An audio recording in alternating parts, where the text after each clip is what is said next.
Thank you so much, sir. Let us move ahead with the program now. We have a first panel discussion on conducive legal framework and policies for mainstreaming EVs, where the panel will be moderated by Mr. Subhash Ghimire, the editor of My Republica. I would like to invite the following panelists on the stage, please.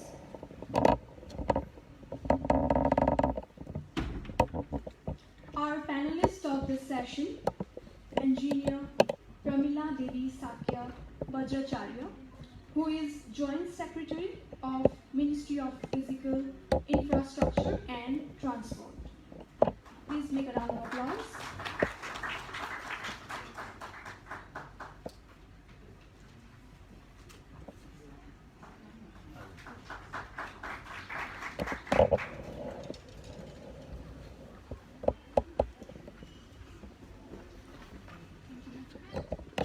Our next panelist, Mr. Ramji Bhandari, who is Director of Nepal Electricity Authority.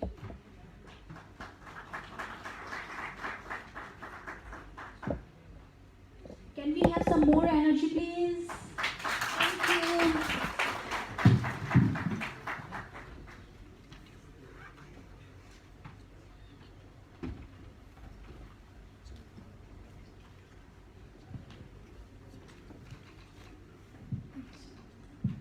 Our next panelist, Mr. Raju Maharjan, the Senior Divisional Engineer of Ministry of Energy, Water Resources and Irrigation.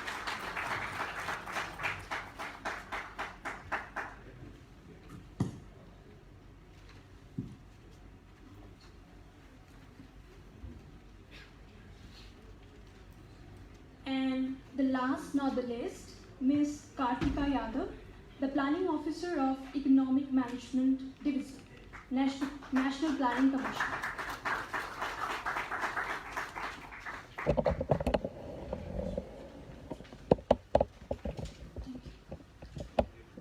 So now, done with the introduction part, ladies and gentlemen, now I would like to hand over the floor to our distinguished moderator, Mr. Subhash Ghimire, the editor of My Republica.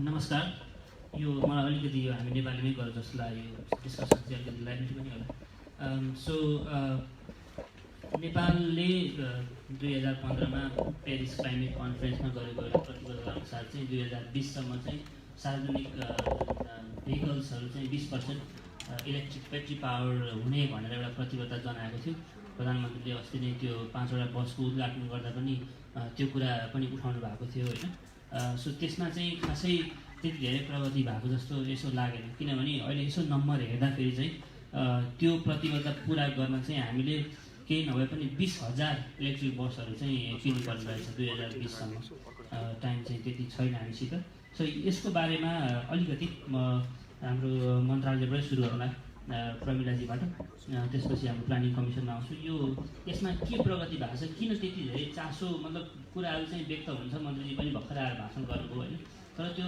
पोलिसीगत रूपमा चाहिँ त्यसलाई implement गर्ने बेलामा चाहिँ हामी अलिकति चुकिहाल्छौँ किन होला यो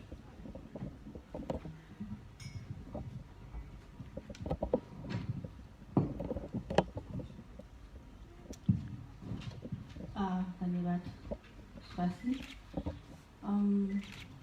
मन्त्रालयको तर्फबाट भन्नुपर्दाखेरि अब यसमा धेरै नै उत्साह चाहिँ आएको छ तर कस्तो हुन्छ भन्दाखेरि गभर्नमेन्टको प्रोसेसमा हामी पोलिसी रुल्स एन्ड रेगुलेसन बिना हामी अगाडि बढ्नलाई हामीलाई धेरै कठिन हुन्छ as a minister as a politician उहाँहरूलाई त भनौँ न पोलिटिसियनलाई त बढ्न गाह्रो हुन्छ सजिलै हुन्छ होला तर as a staff as a कर्मचारीको हिसाबले हामीले कुरा गर्दाखेरिमा हामीलाई चाहिँ अब अगाडि बढाउन we are also very motivated but there is something भनेको चाहिँ जस्तो हामीले अगाडि अब त्यो विषयमा भएको पोलिसी रुल्स एन्ड रेगुलेसन त्यसलाई कसरी सञ्चालन गर्ने अनि अब जस्तो इलेक्ट्रिक भेहिकलको कुरा गर्दाखेरि मोपिडले लास्ट इयर पनि हामीले केही अब इनिसिएसन गरेको छ तर त्यही पोलिसी रुल्स एन्ड रेगुलेसनको कारणले गर्दाखेरि नै हामी चाहिँ त्यसमा अड्किरहेछौँ अगाडि बढ्न सकिरहेको छैनौँ भनेर अब त्यसपछिबाट पनि अब धेरै कुराहरू आउँछ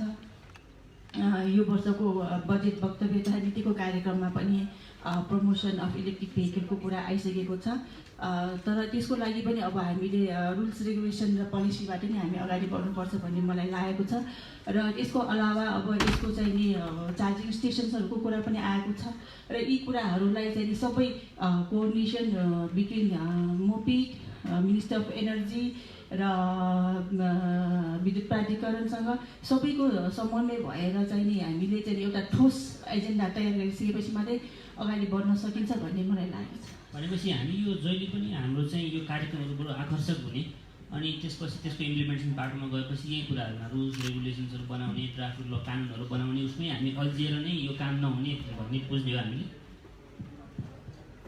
जस्तो अलिकति मलाई भन्नुपर्दाखेरि हामी अलिकति बढी एम्बिसियस भएर ती कुराहरूलाई अगाडि पहिला ल्याउने अनि त्यसपछिबाट अनि बल्ल अब हामी पोलिसी अनि रुल्स एन्ड रेगुलेसनको कुरा हामी अगाडि पहिला सुरुमै ऐनहरू बनाउने त्यसलाई पोलिसीमा आइसकेपछि भन्ने कुराहरू अगाडि बढाउन सकेपछि मात्रै हामीले पब्लिकमा त्यो कुराहरू हामीले अब अलिकति भनौँ प्रचार प्रसार गर्न सकेको भए चाहिँ हामी अलिक बढी भनौँ न स्टेप वाइज जान सक्थ्यौँ होला तर अब बढी अब एकैचोटि हामी एम्बिसियस भएर अलिकति बढी प्रचार प्रसारमा बढी गयौँ अनि त्यसपछिबाट हामीलाई चाहिँ नि अब यही सरकारी प्रक्रियाको कारणले गर्दाखेरि हामी चाहिँ नि अब ब्याक हुनुपर्ने अथवा चाहिँ नि हामीले होल्ड गर्नुपर्ने स्थिति आउने जस्तो देखिरहेको छ राजुजी यो जस्तै ऊर्जा मन्त्रालयले यो 1, 2, 3 बुदागत रूपमा भन्नुपर्दा चाहिँ यो हाम्रो चाहिँ जुन खालको 2050सम्म चाहिँ हाम्रो फोसिल फ्युलको चाहिँ युजेस चाहिँ 50%ले घटाउने भन्ने कुरा छ होइन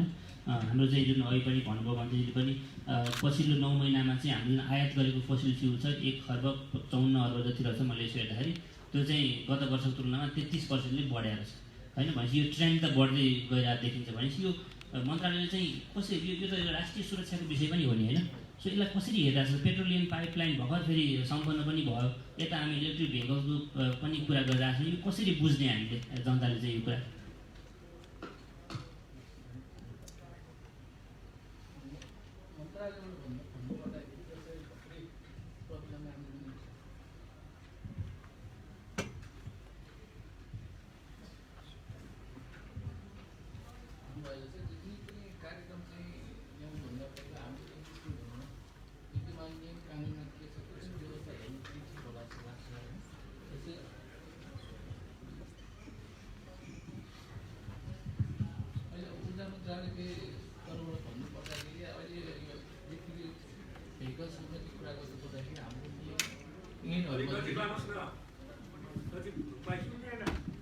विद्यमान ऐनहरूमा केही पनि त्यस्तो व्यवस्था चाहिँ छैन अहिलेसम्म होइन तैपनि अब मन्त्रालयले चाहिँ अहिले पछिल्लो हाम्रो अब उत्पादनतर्फको कुरा गर्ने हो भने अब नेक्स्ट भनौँ न 1-2 वर्षमा हाम्रो चाहिँ पावर त सरप्लस हुनेवाला छ त्यसैको आधारमा चाहिँ अब यसलाई कसरी हाम्रो डोमेस्टिकली यो कन्जम्सन कसरी बढाउने भनेर त्यसतर्फ चाहिँ हामी केन्द्रित छौँ अहिले हाम्रो चाहिँ कार्यक्रमहरू भनौँ न त्यही अनुसारले यो पछिल्लो अघिल्लो वर्ष भनौँ यो मेतिर होला यो व्हाइट पेपर जुन श्वेत पत्र पनि जारी भएको छ त्यसमा चाहिँ यो इलेक्ट्रिक भेहिकलसँग चाहिँ केही कुराहरू चाहिँ छ त्यसमा त्यो अनुसारले चाहिँ हामी मन्त्रालयले चाहिँ अब यो कन्जम्सन चाहिँ कसरी बढाउने भनेर चाहिँ त्यो श्वेत पत्र अनुसार पछिल्लो समयमा चाहिँ मन्त्रालयमा चाहिँ एउटा अब नीति क्षेत्र या जो पनि यो यसमा पार्टिसिपेट हुने प्राइभेट सेक्टरदेखि लिएर सबैलाई एउटा फेसिलिटेड हुने हिसाबले चाहिँ एउटा कार्यविधि बनाउने गाइडलाइन बनाउने भनेर चाहिँ हामी त्यसमा लागिरहेको छौँ होइन अब त्यो गाइडलाइन चाहिँ अहिले बन्ने क्रममा छ मन्त्रालयतर्फबाट भन्नुपर्दाखेरि अब यसरी नै हामी मन्त्रालयबाट चाहिँ यसमा काम चाहिँ हुँदैछ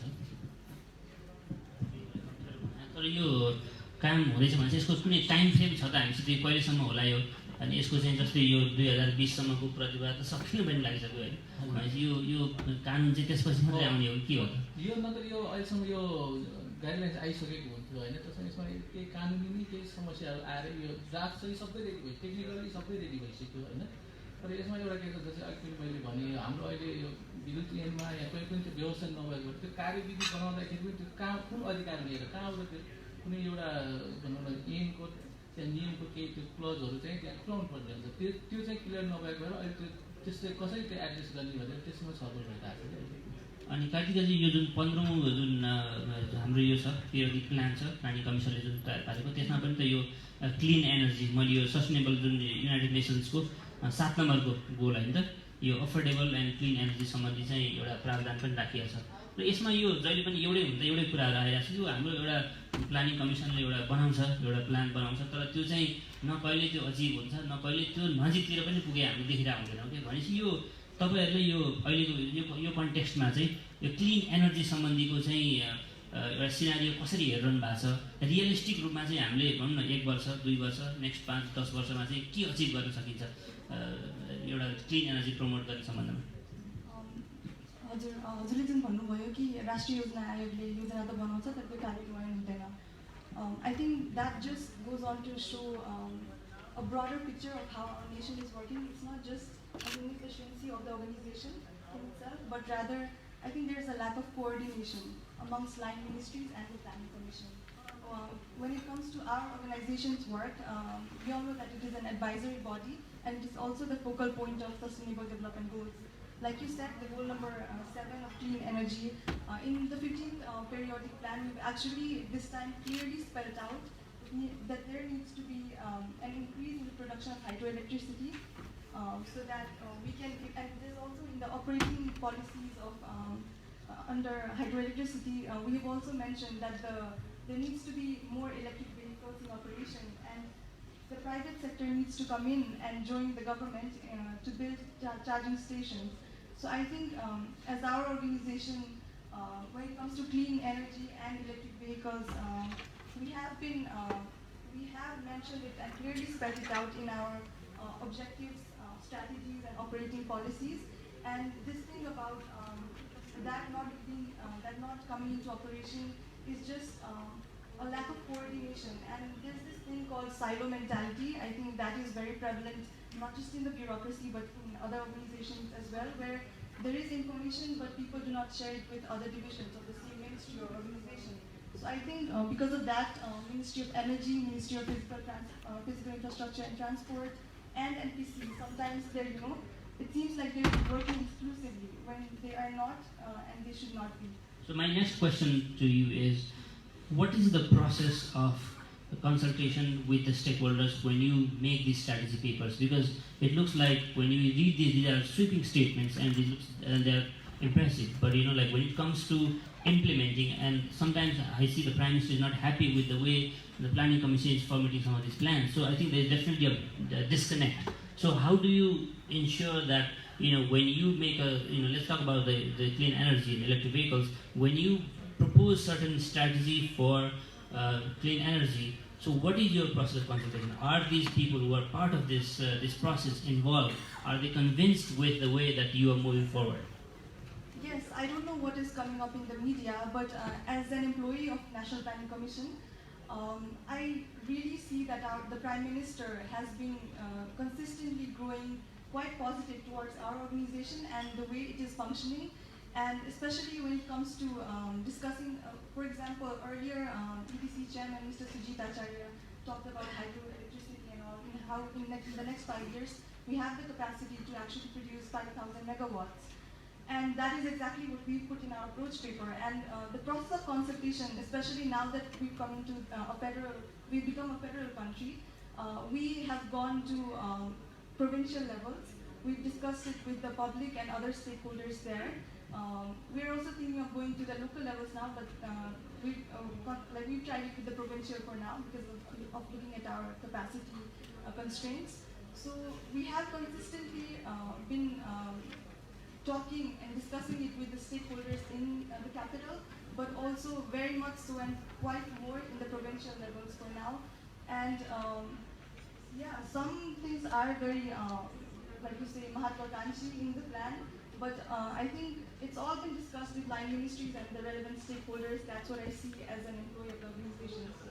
Ramji, यो NEA मा कुन मान्छेले पनि इलेक्ट्रिक गाडी चढ्नुहुन्छ क्यारे होइन पहिलाको प्लानिङ कमिसनको बाधाश्री पनि स्टिच पनि थियो अहिले चाहिँ त्यो मन्त्रीले कहिले चढ्नुहुन्छ राष्ट्रपतिजीलाई पनि एउटा गाडी इलेक्ट्रिक दिएको भन्ने सुनेको थिएँ यो हाम्रो यो मैले नाकाबन्दी ताका नि जुन खालको मान्छेहरूले चाहिँ अलिकति यो चाहिँ के भन्छ त्यो होइन इन्डक्सनमा चाहिँ गर्ने अलिकति बिजुलीको प्रयोग बढाउने भन्ने जुन अलिकति चाहिँ त्यो माहौल आएको थियो यो नाकाबन्दी सकेपछि फेरि ब्याक टु ग्यास होइन सो यो अलिकति बिहेभियरल पार्टमा चाहिँ यो नेसनल यो इलेक्ट्रिक अथोरिटीले केही कामहरू गरिरहेको छ कसरी मान्छेलाई नच गर्ने होला कि ठ्याक्कै नेपाली त्यो शब्द आएन मलाई तर मान्छेलाई चाहिँ अलिकति इलेक्ट्रिसिटी युज गर्ने कुकिङदेखि हाम्रो भेहिकल मोटर भेहिकल त्यसलाई कसरी नच गर्न सकिन्छ त्यसमा कुनै केही कुरा सोचेको छ यिनीहरूले गरिरहेको पनि छ सोचेको मात्र होइन तपाईँको अवेरनेस प्रोग्रामहरू इलेक्ट्रिक भेहिकललाई प्रमोट गरौँ भन्ने हिसाबले चाहिँ हामीले अवेरनेस प्रोग्रामहरू सानोतिनो प्रोग्रामहरू टिभीमा दिने एड दिने अथवा तपाईँको त्यो पब्लिक मिडियाहरूमा गएर चाहिँ जानकारी गराउने त्यसको अलावा अहिले लेटेस्ट हामीले के गर्दैछौँ भन्दाखेरि तपाईँको सरकारको कार्यक्रम अनुसार अघि यो आर्थिक वर्षमा 10वटा पाइलट प्रोजेक्टको रूपमा energy charging vehicle charging station establish गर्नको लागि energy efficiency and loss reduction डिपार्टमेन्टबाट मेरो डिपार्टमेन्ट नै हो त्यो डिपार्टमेन्टबाट चाहिँ हामीले टेन्डर फ्लोट टेक्निकल स्पेसिफिकेसन तयार गरिसकेर टेन्डर फ्लोट गर्ने अवस्थामा पुगेको अवस्था छ त्यसको लागि हामीलाई प्रब्लम कहाँनिर छ भन्दाखेरि बेस्ट लोकेसन कहाँ हो त तपाईँको चार्जिङ स्टेसनको लागि भन्ने हामीलाई चाहिँ प्रब्लम भयो पहिला इनिसियली हाम्रो हिसाबले त हामीलाई के भन्नु भन्दाखेरि विद्युत प्राधिकरणको स्पेस जहाँ छ त्यही राख्यौँ भने जस्तो कुरा गर्नुभयो त्यो चाहिँ अलिक पछि हामीले उहाँलाई कन्भिन्स गरायौँ त्यो सान्दर्भिक हुँदैन कि विद्युत प्राधिकरणको अफिसहरू त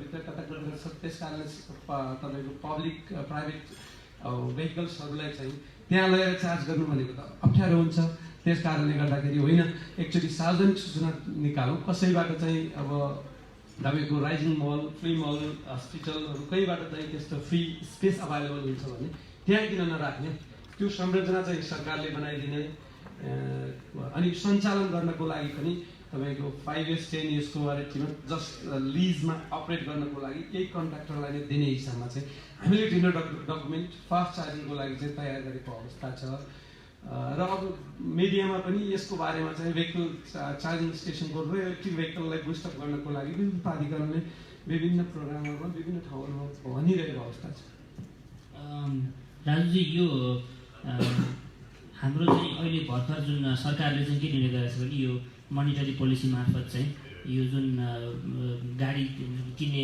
कम्पनीहरूलाई चाहिँ जुन ट्रस्ट रिसिट दिने थियो फोसिल फ्युल भेहिकल्सहरू इम्पोर्ट गर्ने त्यसमा चाहिँ 6 महिना चाहिँ इस्यु नगर्ने भन्ने एउटा चाहिँ कुरा आइरहेको छ होइन अनि त्यसले गर्दाखेरि चाहिँ अलिकति यो इलेक्ट्रिक भेहिकल्सहरूलाई इम्पोर्ट गर्ने एउटा प्रमोट गर्ने भन्ने पनि एउटा चाहिँ त्यो अगाडि बढिरहेको छ त्यो कुरा चाहिँ र अहिले यसो हेर्दाखेरि यो ट्याक्सको ब्राकेटमा हेर्दाखेरि चाहिँ यो जुन डिफ्रेन्स छ फोसिल फ्युलको भेहिकल्समा लाग्ने हाम्रो सबभन्दा म्याक्सिमम 261% रहेछ र इलेक्ट्रिक भेहिकलमा 10%। सो त्यो 10 यो डिफ्रेन्स चाहिँ संसारमै सबभन्दा धेरै छ कि मतलब सबभन्दा मोस्ट जेनरस रहेछ कि हाम्रो त्यति हुँदाहुँदै पनि होइन यो इलेक्ट्रिक गाडी न सस्तो भएको छ मतलब उही रेन्जमा देखिन्छ त्यो खालको भेहिकल्सहरूको रेन्जमा हेर्दाखेरि चाहिँ त्यो किन भएको एउटा कुरा चाहिँ अर्को कुरा चाहिँ यो जुन खालको यो मोनिटरी पोलिसीमा जुन इन्ट्रोड्युस गर्न लागिरहेको छ त्यसले चाहिँ के पोजिटिभ इम्प्याक्ट पार्छ यो इलेक्ट्रिक भेहिकल्सको प्रमोसनमा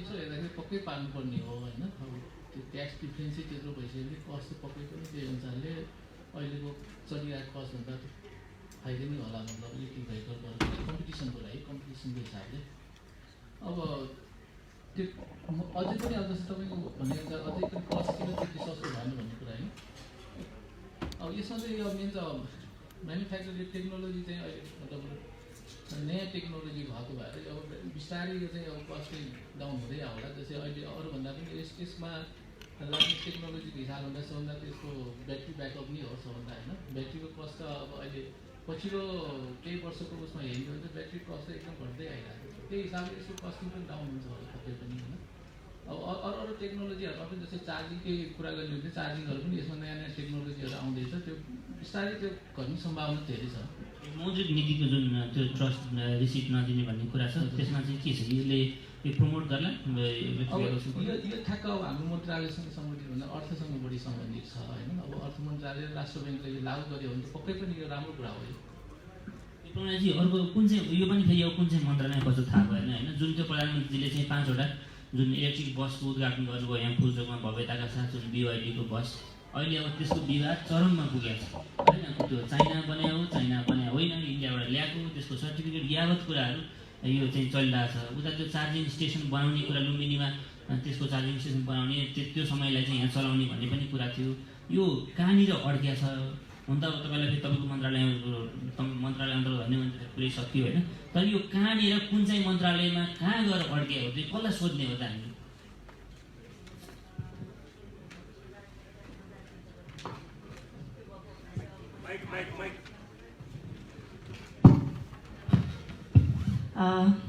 भर्खरै सोध्नुभएको तपाईँको प्रश्न चाहिँ भौतिक पूर्वाधार यातायात मन्त्रालय अन्तर्गत किनेको होइन।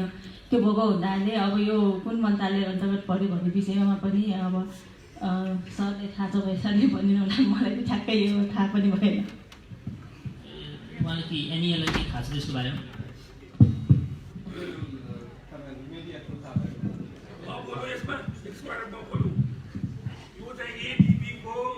सहयोगमा लुम्बिनी विकासको कोष अन्तर्गत जाने भैरवादेखि लुम्बिनी सञ्चालन गर्न भनेर दिएका गाडीहरू हुन्।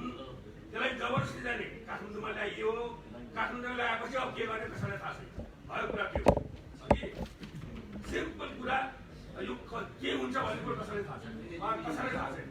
यसको विवादको त्यो अर्को चाहिँ यो सर्टिफिकेट अफ ओरिजिनको कुरा पनि थियो। यो 2टा मिडियाको जुवारी पनि भएको थियो यसमा होइन, सूत्रमा छ। तर त्यो भन्नुखोजेको चाहिँ हामी 300-400 बस किन्ने भन्ने चाहिँ कुरा गर्छौँ होइन। तर चाहिँ एउटा सानो जेस्चर, त्यो त एउटा जेस्चर हो नि 5वटा बस भनेको, तर त्यसलाई नै एउटा राम्रोसँग व्यवस्थापन गर्न सक्दैन भनेपछि हामीले यो इलेक्ट्रिक फ्युचरमा चाहिँ कसरी मतलब एज अ सिटिजन इन्डिभिजुअल कसरी बुझ्ने त हामीले? मतलब यो किन्न डराउनु पर्ने हो कि किन मजाले किने हुन्छ कि के हो त? पोलिसीगत रूपमा पनि क्लियर छैन। तपाईँहरू आफैले भन्नुभयो कि यो पोलिसीहरू फर्मुलेट हुँदैछन् भन्ने कुरा हो। अर्कोतिर चाहिँ नेताहरूले भाषण गर्दाखेरि होइन यो त गर्नैपर्छ, यति वर्षमा यति लक्ष्य पुरा गर्नुपर्छ भन्छ, त्यसमा चाहिँ काम पनि केही नहुने। यो कसरी बुझ्ने क्या एज अ सिटिजनले पनि? अलिक कन्फ्युजिङ भएन हामीलाई? सबैबाट सुन्न चाहन्छु। मलाई लाग्छ पोलिसी कन्स्ट्रेन्ट त पक्कै छ, नभएको होइन। तर त्यसको मतलब प्रोक्योरमेन्ट गर्नै सकिँदैन भन्ने चाहिँ होइन। प्रोक्योरमेन्ट गर्न सकिन्छ, प्रक्रिया छ तपाईँको गाइडलाइन्सको आधारमा हामीले प्रोक्योर गर्न सक्छौँ। अहिले अब इनिसियली सुरुको अवस्था भएको हुनाले चाहिँ प्रोक्योरमेन्ट पोलिसीले पनि कहीँ कतै चाहिँ अप्ठ्यारो पारेको अवस्था हुनसक्छ। मलाई पनि के लाग्छ भन्दाखेरि पब्लिकमा डिसेमिनेसन नै भएको छैन कि लाइक इलेक्ट्रिक भेहिकल्सको बारेमा नै। For example, even like मेरो आफ्नै family, my own family switched to electric vehicles recently, and when we went to the bank for loans, even the managers there were not sure about the policy, like how the government is trying to promote it. So banking institutions ma testo cha bhane general public ko ma ta parejaun. Also obviously government ko coordination, again I say it, we do have a lack of coordination in our mechanism, and that is why all these policies, all these nirdeshkas are being delayed and it is not coming into effect at a faster pace. Also, one of the other reasons is that हाम्रो road infrastructure राम्रो छैन र त्यही भएर low ground clearance भएको कारणले गर्दा चाहिँ people are like, is it a practical choice to opt for electric vehicles or not? So also एउटा infrastructure को like कमीले पनि त्यस्तो भएको र obviously charging stations को पनि कमी छ होइन. So yes, and it is always for Nepali people like नयाँ टेक्नोलोजीमा इन्भेस्ट गर्दा फाइदेमन्द होला कि नहोला भनेरै त्यही गर्छ, त्यही लाग्छ मलाई। प्रमिला चाहिँ यो मैले आफैले लेखेको अक्षर बुझिनँ कि यो चाहिँ इलेक्ट्रिक भेहिकलको केसमा चाहिँ यो चाहिँ कुन चाहिँ डाँडो उक्लियो भने मात्रै चाहिँ त्यो पास हुने भनेर चाहिँ भर्खर मैले अस्ति अगाडि पढेको थिएँ कि यो चाहिँ त्यो त्यसको लजिक के हो त? अनि अर्को यो चाहिँ फसिल फ्युलको भेहिकल पनि त्यो डाँडो त नउक्लेला होइन भने मतलब त्यसले चाहिँ के सन्देश दिन खोज्यो हो त गभर्मेन्टले जनतालाई चाहिँ? इलेक्ट्रिक भेहिकल किन भने नकिन भने कि पहिला त्यो डाँडामा लगेर टेस्ट गर्नु पऱ्यो कि के हो त यो कुरा? सुभाषजी, यो अब मलाई तपाईँको प्रश्नको उत्तर दिनको लागि म चाहिँ त्यो इलेक्ट्रिक भेहिकलको विशेषज्ञ हुनुपर्छ। किन भन्दाखेरि त्यो भेहिकल, म I'm not a mechanical engineer, त्यस कारण यो भेहिकलको बारेमा अब त्यो कसले लेख्यो, किन लेख्यो, कसरी लेख्यो उहाँलाई नै सुन्नु पर्ला जस्तो छ। Just in her defence, like त्यही टेक्निकल क्यापासिटी पनि कमी छ। गभर्मेन्टले यस्तो के अरे त्यो भन्छ होइन त्यस्तो हुनुपर्छ भनेर, तर त्यो टेक्निक्यालिटी मेजर गर्ने नाप्ने त्यो क्यापासिटी पनि छैन कि। So lack of technical capacity is also one of the reasons. Question चाहिँ मतलब कहाँबाट आउँछ कि हाम्रो यो गभर्मेन्ट सिस्टममा नि यस्तो यस्तो यो पोलिसीहरू कताबाट छिर्छन् भन्ने कुरा हो यो चाहिँ खास। मेन त इन्फ्रास्ट्रक्चरको कुरो हो। इन्फ्रास्ट्रक्चर राम्रो भयो भने, रोडवेज राम्रो भयो भने त हामीलाई गाडी कुदाउनको लागि केही प्रब्लम छैन। अब डाँडोमै लगेर चढाएर चेक गर्नुपर्छ भन्ने त नहुनुपर्छ, कसैले लेखिदिनु भयो होला जस्तो लाग्छ मलाई। लेखेको मात्रै होइन, यो त मैले त्यतिकै सोधेको होइन। सेतो गुम्बा भन्ने ठाउँ चाहिँ त्यो छ। नमस्ते, म भरत पौडेल।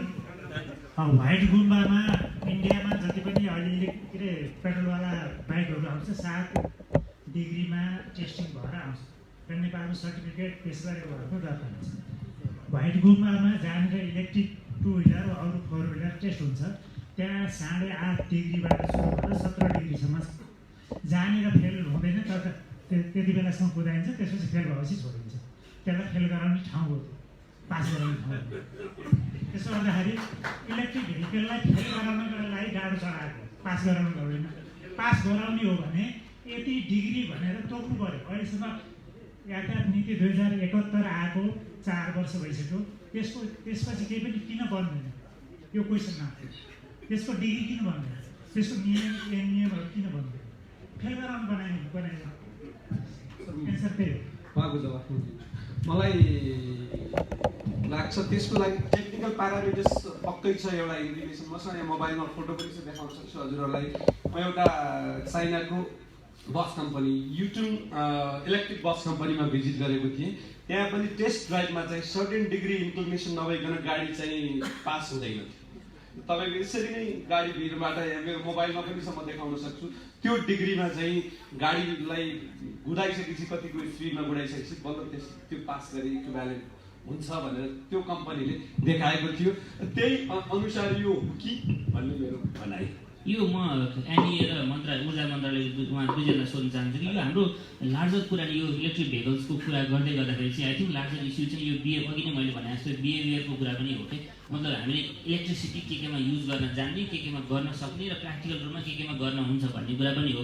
सो यसमा चाहिँ दुईटा एनइए र ऊर्जा मन्त्रालयको चाहिँ समन्वयमा अघि उहाँले अलिकति कुरा गरिहाल्नु। तपाईँले जस्तै प्याटर्न देख्नु भएको छ पछिल्लो भनौँ न 2000 यो ब्लकेट पछिको समयमा चाहिँ मान्छेहरूले इलेक्ट्रिसिटी धेरै युज गरिरहेको, अरू एभ्रिडे युजमा पनि त्यो प्याटर्न चाहिँ केही देखिरहनु भएको छ कि उस्तै छ कि अथवा त्यसको बारेमा स्टडी नै भएको छैन, त्यसको बारेमा सोच्दै छैन कि के हो? छ गत वर्षभन्दा अहिलेको वर्षमा नै हाम्रो कन्जम्सन तपाईँको लोड कन्जम्सन हेर्दाखेरि चाहिँ 18%ले चाहिँ अगाडि बढेको देखिन्छ। त्यो त इलेक्ट्रिक युज नै हो नि, त्यो इन्डस्ट्रियल उसलाई छोडेर कि ओभरअलमा देखिएको हो। त्यो चाहिँ ओभरअलमा देखिएको। अब मलाई लाग्छ अर्बन एरियाहरूमा यो त्यो रेट चाहिँ नबढ्ने कुरै छैन। प्रत्येक युटिलिटिज प्रत्येक घरहरूमा चाहिँ इलेक्ट्रिक अप्लायन्सेसहरूको प्रयोग र त्यसको ऊर्जा दक्षता सम्बन्धी ज्ञान अवेरनेस थपिनै छ, थपिन्छ। राजी अर्को एउटा इम्पोर्टेन्ट कुरा चाहिँ इलेक्ट्रिक भेहिकल्सको हामीले कुरा गर्दा चाहिँ ब्याट्रीको कुरा हो होइन। ब्याट्रीको डिस्पोजलको त्यसको खालको जुन वेस्टेज हुन्छ त्यसलाई कसरी म्यानेज गर्ने भन्ने हामी के सोचिरहेछौँ सरकार? यहाँसम्म त अहिले सोचेको छैन होइन। अहिले चाहिँ मेन चाहिँ अब ऊर्जा मन्त्रालयको तर्फ भन्नुपर्दाखेरि कन्जम्सन कसरी बढाएर हाम्रो चाहिँ जुन सरप्लस पावरलाई चाहिँ डोमेस्टिक गर्ने होइन म्यानेज गर्ने भने त्यसमा फोकस। अब ब्याट्रीको कुरा गर्दाखेरि अहिले अब टेक्नोलोजी अहिले पनि मैले भनिसकेँ होइन। टेक्नोलोजी अहिले पहिला चाहिँ राम्रो टेक्नोलोजी आइरहेको भएर अब पहिला जस्तो चाहिँ अहिले यो के बिचमा आएदेखि नयाँ नयाँ टेक्नोलोजी ब्याट्री आइरहेको भएर यो त्यो हुँदाखेरि अब ब्याट्रीको साइजदेखि लिएर सबै ड्राई सेलमा पनि आउँदैछ होइन। त्यो हुँदाखेरि अब यो चाहिँ अब बढी इन्भाइरोमेन्टसँग पनि सम्बन्धित भएको भएर मन्त्रालयले त्यो लेभलसम्म त सोचेको छ। अहिले मन्त्रालयले गरिरह्यो भने के भने जस्तै यो चार्जिङ स्टेसनहरू राख्नलाई चाहिँ एटलिस्ट एउटा गाइडलाइन्स जस्तो बनाइदियो भने पोलिसी होइन त्यो चाहिँ सजिलो हुन्छ। अब निजी क्षेत्र भयो अब सार्वजनिक क्षेत्रलाई दुई क्याटेगोरीमा चाहिँ हामीले त्यो गाइडलाइन्समा चाहिँ क्याटेगोरी दुईवटा राखेको छ, एउटा सार्वजनिक पब्लिक भयो एउटा प्राइभेट भयो। त्यो अनुसारले फेसिलिटेट गर्ने त्योसम्म मात्र हामी अहिले त्यसमा फोकस छौँ होइन। यो ब्याट्री अब डिस्पोजल गर्ने त्यहाँसम्म चाहिँ हामी पुगेको छैन। यसको हाम्रो अलिकति एउटा चाहिँ पोलिसको रूपमा फेलियर हुनुको एउटा कारण चाहिँ यो होल साइकल चाहिँ अलि राम्रोसँग हामीले सोच्दैनौँ कि जस्तो पनि देखियो हुन्छ, किनभने त्यो ब्याट्री त एउटा इम्पोर्टेन्ट पार्ट हो यसको। यो ब्याट्री डिस्पोजल इस्यु त धेरै ठाउँमा आइरहेको इस्यु छ नि त। फेरि यो भेरी कम्प्लेक्स कुरा, यो सजिलो कुरा पनि होइन, यसको मैले बुझेसम्म है, यो म यसको एक्सपर्ट त होइन। तर त्यसलाई त्यो बारेमा अलिकति मन्त्रालयबाट सिरियसनेस नहुने भन्दा त्यो ठुलै समस्या बाँच्छ त्यसले। अनि ठिक छ, मैले जे भने तर मैले भनिदिएँ होइन। अब अरू कुरा के छ, ब्याट्री भने जस्तै पहिला पनि अब डिस्पोजलकै समस्या हुनु भने कुनै बेलामा लोड सेडिङ हुँदाखेरि पनि थुप्रै ब्याट्रीहरू घर घरमै थियो होइन। तर ब्याट्री भने यो रिसाइकल पनि हुँदो रहेछ होइन। रिसाइकलको लागि त्यो लिन आउने लिएर त्यो रिसाइकल गर्ने हुँदाखेरि त्यो पनि एउटा त्यसको मतलब भनेको ब्याट्रीको लागि चाहिँ एउटा रिसाइकल हुने भएको भएर अब डिस्पोजलमा समस्या नआउने होइन, आउँछ पक्कै आउँछ होइन। तर त्योभन्दा अगाडि सोच्नुपर्ने कुरा चाहिँ पहिले तयार गर्नुपर्ने काम भएको भएर अरू काममा लागेको। प्रमिलाजी, यो जुन सार्वजनिक यातायात सबभन्दा एउटा चाहिँ पल्युसन गर्ने एउटा मेजर ऊ त सार्वजनिक यातायातहरू, मोटरसाइकल गाडीहरू यताउता। सो त्यसमा चाहिँ हामी अलिकति इलेक्ट्रिक उसमा चाहिँ स्विच हुने एउटा चाहिँ तपाईँहरूको इन्टरेक्सनमा तपाईँहरूसँगको जुन उसमा चाहिँ कम्पनीजहरू कतिको इच्छुक हुनुहुन्छ, उहाँहरूको इस्युजहरू के छ, त्यसमा चाहिँ मन्त्रालयले एड्रेस गर्नलाई के काम गरिरहेछ? अब अहिले रिसेन्टली म मन्त्रालय गएको धेरै समय भएको छैन, त्यही भएर म आइसकेपछि भएका केही अपडेटहरू म यहाँ प्रस्तुत गर्छु। यसमा चाहिँ नि जस्तो हाम्रो डोनर एडिबी पनि इन्ट्रेस्टेड छ।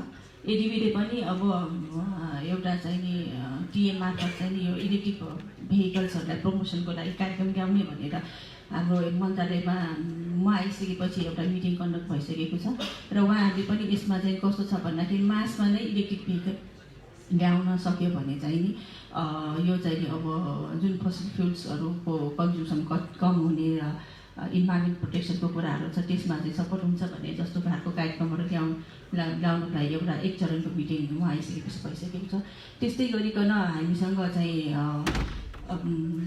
जस्तो अब अहिले भर्खरै मन्त्रालयमा जिआइजेड र जिजिजिआईले संयुक्त रूपमा एउटा चाहिँ नामा फेसिलिटीमा उहाँहरूले गभर्मेन्टकै लागि भनेर एउटा प्रपोजल पेस गरेको र उहाँहरूको यो चाहिँ नि 6 कलमा चाहिँ उहाँहरूको प्रोजेक्ट सर्ट टेस्टिङ भएको।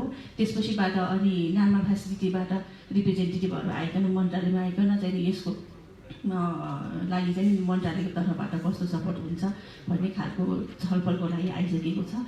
र हामीले आशा गरेका छौँ कि यो प्रोजेक्ट चाहिँ हाम्रो नेपालको लागि नै डिस्टिङ हामीले नै पाउँछौँ भनेर। त्योदेखि बाहेक अब जस्तो प्राइभेट कम्पनीजहरू नेपालभित्रकै प्राइभेट कम्पनीजहरूले पनि बेला बेलामा चासो दिइरहेको अवस्था छ। कार्तिकजी, यो हामीले चाहिँ अब संसारभरि एउटा के ट्रेन्ड आइरहेको छ भन्दाखेरि इकोनोमी चाहिँ अलिकति ग्रिन हुनुपर्छ, ग्रिन इकोनोमीतिर हामी लाग्नुपर्छ। त्यसबाट हाम्रो एज अ होल इकोनोमीले चाहिँ जुन खालको चाहिँ ऊहरू वेस्टेजहरू कम हुनु पऱ्यो, वातावरणलाई चाहिँ प्रभाव पार्ने खालको ऊहरू चाहिँ कम निस्किनु पऱ्यो भन्ने एउटा कन्सेप्ट छ होइन। सो त्यो हिसाबमा चाहिँ प्लानिङ कमिसनले विभिन्न मन्त्रालयहरूसँग चाहिँ समन्वय गरेर हाम्रो चाहिँ हामी कसरी ग्रिन इकोनोमीतिर लम्किने भन्ने बारेमा हामीले केही सोचेका छौँ, सोच्दैछौँ, के छ? डेफिनेटली हाम्रो वन र वातावरण हेर्ने सेक्टरै छ होइन छुट्टै, र 15 योजनामा ग्रिन इकोनोमीको कुरा पनि आएको छ। तर I do agree with you that in our plans we most of the times we have the what should be done things, like what's are there, but we do not have a clear defined how. So I know policies and programs are पनि छ त्यो अन्तर्गत र त्यो clearly spelled out गरिएको छ त्यसमा। I can say that. र अर्को कुरा चाहिँ यो हाम्रो यु मस्ट नो द्याट 2021 मा चाहिँ नेपाल एलडिसीबाट चाहिँ डेभलपिङ कन्ट्रीमा ग्रेजुएट हुने एम राखेको छ होइन 2021। So to do that, actually, we have fulfilled 2 of the 3 criteria, but हामीले EVI त्यसमा इकोनोमिक भलनरेबिलिटी इन्डेक्स भन्ने हुन्छ, त्यो हामीले फुलफिल गरे तापनि त्यसमा चाहिँ instability of exports of goods and services or rather like trade related कुराहरू छ। And Nepal is extremely vulnerable to exogenous shocks, whether it is through natural disasters or it is trade shocks. And like we've been talking about here earlier, that Nepal has such a high rate of trade deficit, we really need to think about, moving on to hydroelectricity generation and switching on to electric vehicles, because at this point it is not just an environmental issue but has rather become an economic one. And I would just also like to say that Nepal has a very long history of switching to sustainable and environmental friendly modes of transportation, whether it is through, since the 70s, whether it is through the trolley bus, or I see Mr. Vijay Mancherchan, whether it is Safa tempos. And this whole problem of air pollution in the cities or the entire of Nepal is so contrary to what we stand for, like natural beauty, culture, heritage, good architecture, and all of that. So I do think that time has passed the baton to us, and it is our responsibility, the government, the private sector, and everybody's, to take that forward. Subhashji म battery डिस्पोजलबाट दुई शब्द बोलौँ। अलिकति लास्टमा चाहिँ क्वेसनहरू गरौँला। म दुईवटा कुरा यहाँ सोधिहाल्छु हाम्रो ऊर्जा मन्त्रालयसँग र एनइएसित। यो कार्तिकाजीले भन्नुभएको जस्तै यो चाहिँ अलिकति यो ग्रिन इकोनोमीतिर हामी चाहिँ ढिलो चाँडो जानै पर्ने हुन्छ, त्यसको कुनै विकल्प पनि छैन होइन। हाम्रो आफ्नै एउटा वातावरणीय रूपमा चाहिँ हामी आफै यति धेरै भनरेबल पनि छौँ होइन। फेरि 2030सम्म चाहिँ हाम्रो चाहिँ यो मिडल इन्कम कन्ट्री हुने भन्ने जुन एउटा एस्पिरेसन छ, त्यसलाई पनि यो इम्पोर्टेन्ट एलिमेन्ट हो यसमा।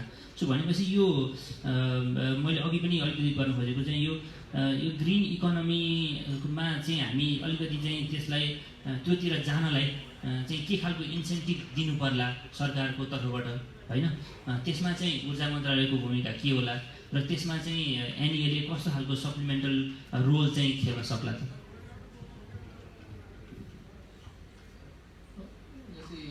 यसको लागि भनेको त अब यो मेन चाहिँ यो इलेक्ट्रिक भेहिकललाई कसरी अब भनौँ न, त्यसको अलिक पनि कुरा आइसक्यो, त्यसको कस्टदेखि लिएर होइन। कस्ट यदि हाई कस्टली भयो भने त्यसलाई फिजिबल, मतलब यहाँ मार्केटमा ल्याएर त्यसलाई कसरी सस्टेन गराउनु भने त्यसमा पनि मेन कुरा छ।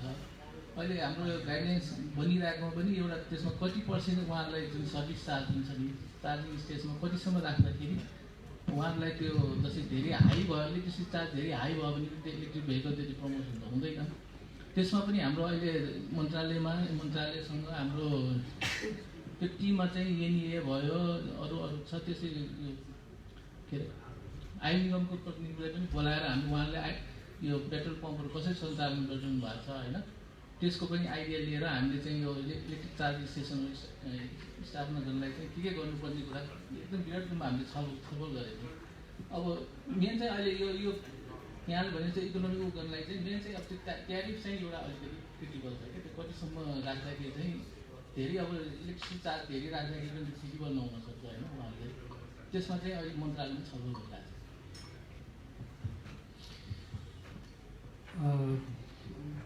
अब ग्रिन इनर्जीको कन्सेप्टमा त आइको यसै नै ग्रिन इनर्जी भइहाल्यो। अब यसलाई तपाईँको एनइएको तर्फबाट एनइएले त बढीभन्दा अब हाम्रो एनर्जी सर्प्लसको कारणले गर्दाखेरि नै तपाईँको इन्डक्सन हिटरदेखि लिएर इलेक्ट्रिक भेहिकल्सलाई छिटोभन्दा छिटो प्रमोसन गर्नु अति जरुरी भइसकेको अवस्था छ। त्यस कारणले हामीले यो वर्ष र अर्को वर्ष सरकारको कार्यक्रमअनुसार सरकारलाई सजिलो होस्, राज्यले दिएको निर्देशनअनुसार हामीले चाहिँ विद्युत प्राधिकरणबाट तपाईँको डिसी फास्ट चार्जरहरू चाहिँ अल ओभर काठमाडौँमा मात्रै 10वटाको प्लान थियो, नेक्स्ट 50वटा चाहिँ हामीले DC fast charger with AC charger पनि राख्ने हिसाबमा चाहिँ प्लानिङ गरिरहेछौँ। त्यो टेन्डर हामी छिट्टै निकाल्छौँ। त्यसमा चाहिँ ट्यारिफको कुरो छ, ट्यारिफको कुरो मन्त्रालयबाट अब इआरसीबाट इलेक्ट्रिसिटी रेगुलेटरी कमिसनबाट यसको छिट्टै नै सल्युसन निस्केला। त्यस पछाडि चाहिँ अहिलेको अवस्थामा अब विद्युत प्राधिकरणले नो म्यान तपाईँको कोही मान्छे नबसिकन सञ्चालन गर्ने किसिमको चार्जिङ स्टेसन डेभलप गर्न चाहिँ लागिरहेको छ। कुरा चाहिँ जस्तै यो बिजुलीको खपत बढाउन प्रयोग गर्न अलिकति यो जुन इन्डिभिजुअल त्यो घरको जुन कस्ट हुन्छ नि त्यो अलिक महँगो भएन हाम्रो भने? अब त्यो त अब तपाईँको इटिएफसी पहिलाको इटिएफसी अहिलेको इआरसीले तोक्ने रेट हो। खपतको आधारमा तपाईँको पहिला डिमान्ड बढी थियो, अहिले चाहिँ अब डिमान्ड कम हुने अवस्था आएपछि त्यसमा पनि केही चेन्जेसहरू आउन सक्छ। त्यो पनि एउटा इम्पोर्टेन्ट फ्याक्टर हो कि अलिकति तपाईँको एनर्जी सर्प्लस हुने भयो भने हामीले पानी पकाउन भन्दा त बेच्नु जाति भयो नि त। त्यस कारणले त्यो अवस्था पनि सृजना भयो भने इआरसीले सोच्ला। नेपाल सरकारको ब्याट्री डिस्पोजलको बारेमा कुनै पनि नीति छैन तर त्यो कुनै पनि प्रब्लम पनि भइरहेको छैन वास्तवमा भन्ने हो भने हाम्रो नेपालमा 2टा ठाउँमा ब्याट्री रिसाइक्लिङ प्लान्ट छन् एउटा विराटनगरमा एउटा चाहिँ हिटौडामा तर ती हामीहरूको इलेक्ट्रिक भेहिकलको ब्याट्रीहरू त्यहाँ रिसाइकल हुँदैन इलेक्ट्रिक भेहिकलको ब्याट्रीहरू मजासँग हकरहरूले इन्डियन हकरहरूले लगेर बङ्गलादेशमा एकदम राम्रो डिजाइन मतलब भाउमा बेचिरहेको छ त्यस कारण प्रब्लम त्यो छैन है तर अहिले नेपाल विद्युत प्राधिकरणका प्रतिनिधिहरू सरकारका प्रतिनिधिहरूको अगाडि म के भन्न चाहन्छु भने यदि इलेक्ट्रिक ट्रान्सपोर्टेसनलाई तपाईँहरूले राम्रो डिजाइनमा प्रमोट गर्ने हो भने बेलुकी 9 बजेदेखि बिहान 6 बजे अफ पिक इलेक्ट्रिसिटी खेर गइरहेको बिजुली तपाईँले इलेक्ट्रिक भेहिकल चार्जिङको लागि दिइदिनुहोस् र at nominal cost per unit only 4 rupees 5 rupees तपाईँले चार्जिङ गरेर दिनुहोस् इलेक्ट्रिक भेहिकलको अपरेसन एकदम राम्रो हुन्छ र देयर कस्ट अफ अपरेसन चाहिँ धेरै घट्छ त्यो त्यसको लागि नेपाल सरकारका तपाईँहरूले मतलब कुरा उठाइदिनु एकदम जरुरी छ धन्यवाद एउटा दुईटा क्वेसन लिउँ हामी उहाँ यहाँ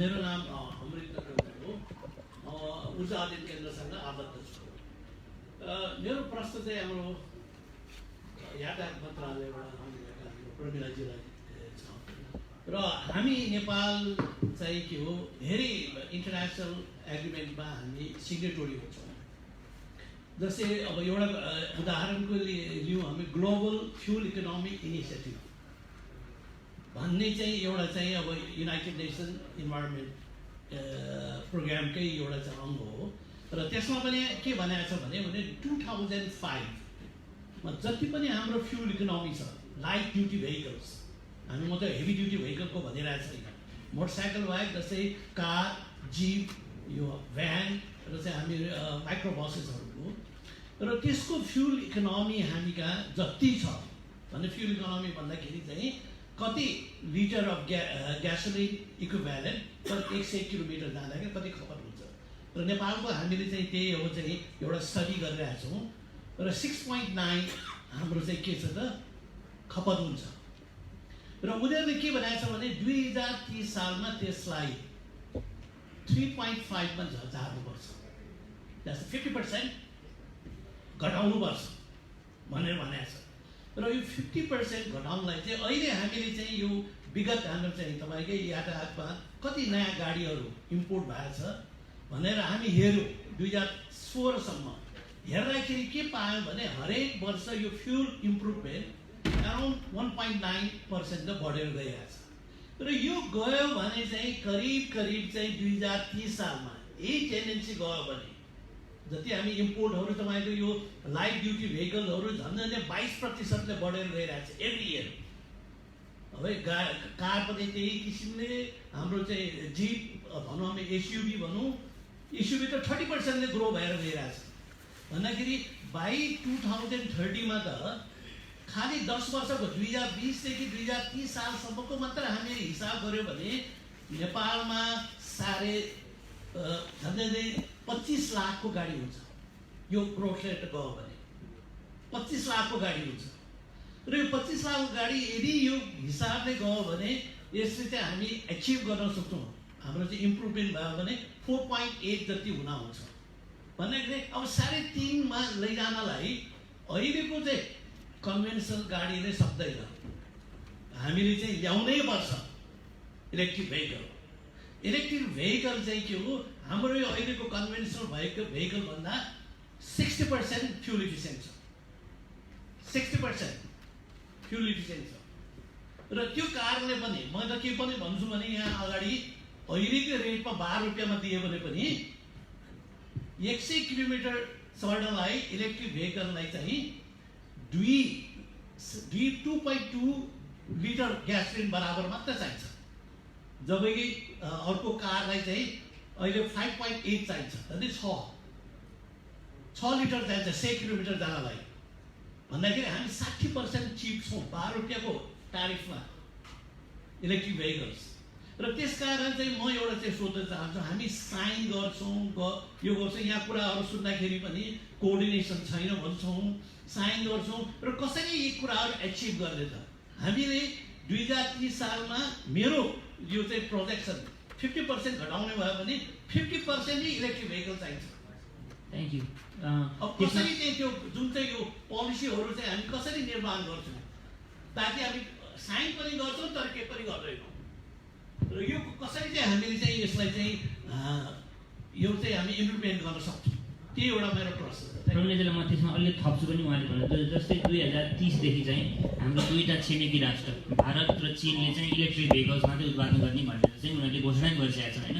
सो त्यो कन्टेक्स्टमा म सायद उहाँले भनेको कुरा नि यो जोड्न चाहन्छु। त्यो कन्टेक्स्टमा हामीले आफूलाई कसरी प्रिपेयर गरिरहेछौँ?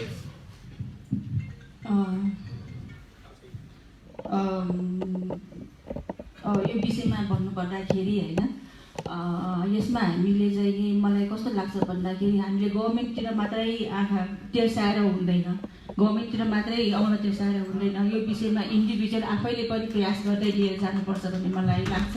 तपाईँ आफूले के गाडी चलिराख्नु भएको छ त्यो पनि आफैले एकचोटि फर्केर हेरौँ। तपाईँले आफ्नो छोराछोरीलाई के गाडी किनिदिनु भएको छ त्यो चाहिँ आफूले एकचोटि फर्केर हेरौँ। र अर्को कुरो हामीले चाहिँ अब यस्तो अहिले चाहिँ फाइनेन्स बैङ्कहरू यति धेरै चाहिँ यसले चाहिँ यो एसयुभी सरले भन्नुभयो एसयुभी लाइट भेहिकल्सहरू स्कुटरहरू मोटरसाइकलहरूको लागि लोनको व्यवस्था गरिरहेछ।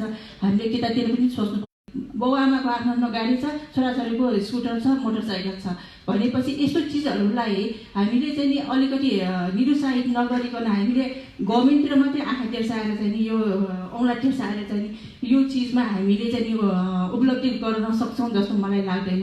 अहिले सरहरूले आफैले पनि हेर्नुहोस्, सरहरू सबैजनाले मलाई लाग्छ यहाँ 70% सरहरूले यो इन्डिभिजुअल कार लिएर आउनु भएको छ होला भनेपछि अब यसमा यहाँ पब्लिकको सबैको सपोर्ट नभइकन गभर्मेन्टले मात्रै गर्छु भनेर सकिँदैन। हो यसमा कोअर्डिनेसनको अभाव छ भनेर मैले भनिरहेको छु। योजना आयोगले पनि अघि चाहिँ भनिसक्नु भएको छ कोअर्डिनेसनको अभाव पक्कै पनि छ।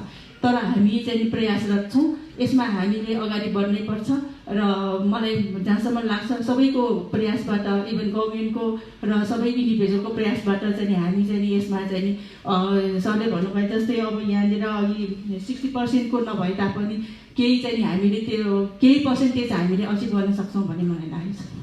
यसमा चाहिँ यो हामीले एज अ सिटिजन गभर्मेन्टबाट डिरेक्सन खोज्ने हो क्या, मतलब हामीले चाहिँ हामी गभर्मेन्टमा डिपेन्ड हुने भनेको पनि होइन, हाम्रो आफ्नो अभियसली रेस्पोन्सिबिलिटी पनि छ। तर गभर्मेन्टबाट डिरेक्सन हुनु पऱ्यो। हामी यो यहाँ गइरहेछौँ जस्तै दुईवटा छिमेकी राष्ट्रले चाहिँ घोषणा गरे होइन 2030मादेखि हामी इलेक्ट्रिक भेहिकल्समा चाहिँ प्रड्युस गर्छौँ भन्ने।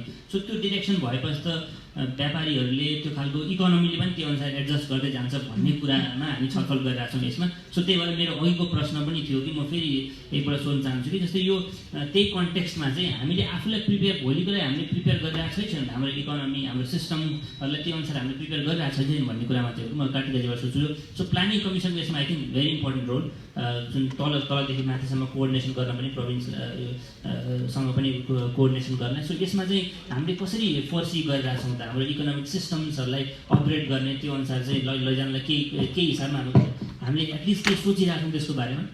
डेफिनेटली सबै सेक्टरहरू लागिरहनु भएको छ होइन, but like ma'am shed I think personally, first of all, I think for electric vehicles, the government is extremely positive. Like I, as an outsider, can also feel that. However, we do require suggestions like today we received from the private sector, the general public, all stakeholders on what like legislations are required to further strengthen it. But I definitely think so. Yeah. So योजना आयोग SDG को focal point भएको कारणले गर्दा चाहिँ 2030 सम्म चाहिँ 50% of the public transportation electric हुनेछ र also renewable energy को share पनि 50% नै बढाउने छ भन्ने एम राखिएको छ हैन। To do that, to achieve the goals of SDG even, I think it's government त छँदैछ, private sector को उति नै responsibility छ जुन मलाई लाग्छ नेपालमा अहिलेसम्म त्यति बोध भएको छैन कि like SDG as a buzzword is around, but even the private sector needs to do something. Like all I see, for instance, if the government is not working, the private sector isn't as well. All I see is traders around, you know. So what we need to do, and even the private sector needs to come to the government saying, facilitate गर्ने policies-हरु बनाइदिनु, अझै like legislations acts ल्याइदिनु हैन। तर बरु नेपालमा किन उत्पादन नगर्ने त electric vehicles, so that we actually become good in the manufacturing sector. अहिले हामी एकदम रेमिटेन्स बेस्ड इकोनोमीमै छौँ होइन, सर्भिस सेक्टरको ग्रोथ हुने त्यति कुराहरू भइरहेछ. Obviously the government is trying to formulate very sound policies, but I think we really require and we need the private sector to put the hand forward and come with us. So Ramji अहिले उहाँले सोध्नु भएको जस्तै नि यो of pick आवरमा नि यो एकदम मिनिमल प्राइसमा 4-5 रुपियाँमा दिन सम्भव चाहिँ छैन के छ? त्यो सम्भव छ मलाई लाग्छ. हामी युनिभर्सिटीहरूलाई त time of day meter use गरिरहेका छौँ. त्यही बेसिसमा पोलिसी बन्यो भने सब पेसेन्जरलाई रातको समयमा तपाईँको पिकमा नचलाइकन अफ पिकमा लोएस्ट रेटमा दिन सकिन्छ. 5 वर्षपछि आएर फेरि थपेर दिने हो कि अस्ति जस्तो भएको. तर अहिले नै अब अहिले नै तपाईँले भनिहाल्नु ट्रान्सपोर्ट सेक्टरको अब हामीले अहिले प्राइभेट सेक्टरमा जे जति इलेक्ट्रिक भेहिकलहरू छन् त्यसैलाई पनि चार्जिङ स्टेसन बनाएर चाहिँ हामीले सेल गर्ने सन्दर्भमा पोलिसी ERCबाट कुनै किसिमको ट्यारिफ फिक्स नभइसकेको अवस्थामा चाहिँ सफा टेम्पोकै रेट लगाएर दिने कि भन्ने मन्त्रालयको लेभलमा कुरा भएको छ. नमस्ते, म चितवनबाट हामी एउटा गाडी बनाउने भनेर हाम्रो टिम लागिरहेछौँ. हाम्रो अलि नयाँ कन्सेप्ट छ. हामी पुरानो गाडीहरूलाई त्यसको बसहरूलाई इन्जिन निकालेर ब्याट्री राखेर चलाउने प्रोसेसमा छौँ. हामी धेरै यसलाई मिहिनेत गऱ्यौँ, धेरै खोज्यौँ. 2-3 वर्ष भइसक्यो यसको लागि. कहीँबाट सहयोग पाएनौँ. हामी चाइना पनि गएर ब्याट्रीहरूको लागि पनि प्रोसेसिङ गऱ्यौँ होइन. त्यसको लागि पार्ट्सहरू मगाउनु लागेका छौँ. पार्ट्सहरूलाई ट्याक्स लाग्ने रहेछ भन्ने बुझ्यौँ हामीले बुझ्दाखेरि. अनि कुनै कम्पनीको गाडीहरूलाई गर्दाखेरि त्यो रजिस्ट्रेसन गर्न मिल्छ कि मिल्दैन. कुनै कम्पनीहरूले त्यसको लागि उनीहरूको गाडीहरू हामीले युज गर्दाखेरि उनीहरूको ट्याक्सिसहरू युज गर्ने भएर त्यसको लागि गभर्मेन्टको पोलिसी के छ भनेर हामी बुझ्नु त धेरै मिहिनेत गरिरहेको छौँ. कुनै पाटो पाएनौँ. यो आज कार्यक्रम थाहा पाएर हामी दौडेर आएको चितवनदेखि. त्यसको लागि हामीले के हेल्प पाउन सक्छौँ होला? यो चाहिँ के राजुजी यसमा केही छ मन्त्रालयको ऊर्जा मन्त्रालयबाट के यसको यस खासै ऊर्जा मन्त्रालय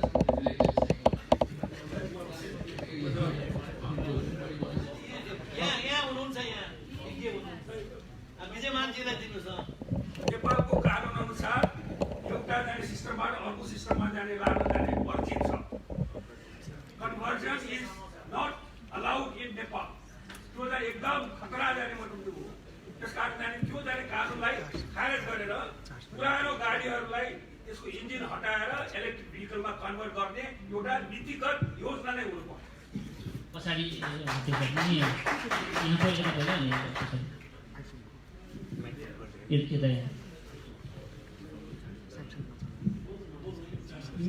नमस्कार. यो चार्जिङ स्टेसनको बारेमा सल्युसन एकदम सिम्पल छ. जस्तो अहिले मेरो यहाँ यो होटेलमा म इलेक्ट्रिकल भेहिकल गरेर आएँ होइन. मलाई एउटा खालि पावर आउटलेट चाहियो. 15 एम्पियरको 2-3 किलोवाटको पावर आउटलेट. हरेक भेहिकलको आफ्नो आफ्नो चार्जर आउँछ. मेरो इटुओको मेरो चार्जर छ. कसैले होन्डाईको किन्यो भने चार्जर छ. हामीले खालि एउटा 2-3 किलोवाट पावर बेहोर्न सक्ने राम्रो इलेक्ट्रिसिटी सप्लाई क्वालिटी राम्रो भएको एउटा पावर आउटलेट चाहियो. त्यहाँ हामीले प्लग गरेपछि चार्जिङ भइहाल्यो. स्पेसल इन्फ्रास्ट्रक्चर के पनि गर्नु पर्दैन. सिनेमा हल, के अरे यो ठुल्ठुलो यो मलहरू अथवा स्कुलहरू अथवा यो होटेलहरू यी सबैको पार्किङ लटमा राम्रो एउटा आउटलेट 15 एम्पियरको राम्रो चार्जिङ आउटलेट भयो भने खुर्कने चार्जिङ गरे भइहाल्यो. घन्टाको 20 रुपियाँ चार्ज गरे भइहाल्यो. यति सिम्पल सल्युसन पनि हामी इम्प्लिमेन्ट गर्न सक्दैनौँ. कुरा त्यो ठुला गर्छन्.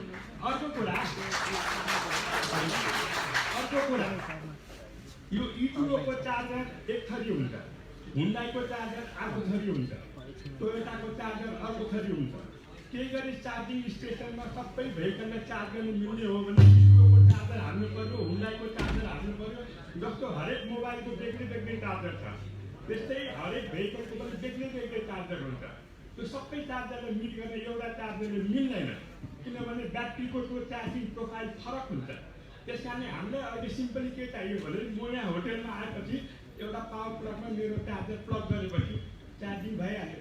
यति सिम्पल सल्युसन हामी गर्न किन नसक्ने? रामजी यो के सजिलो छ गर्नु? होइन, उहाँले भने जस्तै त्यो अब स्लो चार्जरको केसमा 7 देखि 8 घन्टा लगाएर चार्ज गरेर लिएर आउनुभएको छ र यहाँ आएर प्लगमा जोडिदिनु भएको छ नि हुन्छ. तर अब अहिले अब तपाईँको टेक्नोलोजी चेन्ज भइसकेको छ. फास्ट चार्जर, बेसी फास्ट चार्जरमा कन्भर्ट भइसकेको छ र हामीले गर्न खोजेको हो उहाँको सोल्युसन अनुसार पनि चल तपाईँको एसी चार्जरहरूको केसमा चल्ला नचल्ने कुरा छैन तर फास्ट चार्ज गर्नको लागि एलिएले जुन गर्न लागिरहेको छ अल प्रोटोकल्सहरू यहाँ जेनरली भएका गाडीहरूमध्ये तपाईँको सिसिएस र चदेमो भन्ने दुई किसिमको प्रोटोकल राखेर र एउटा तपाईँको एसी चार्जर पनि राखेर हामीले नयाँ किसिमको सबैलाई मिल्ने हिसाबले चाहिँ एलिएले गर्न खोजेको हो। हेलो हामीसँग 5 मिनेटको टाइम छ एउटा प्रश्न गरौँ प्लिज यता उहाँ अघिदेखि यता बस्नु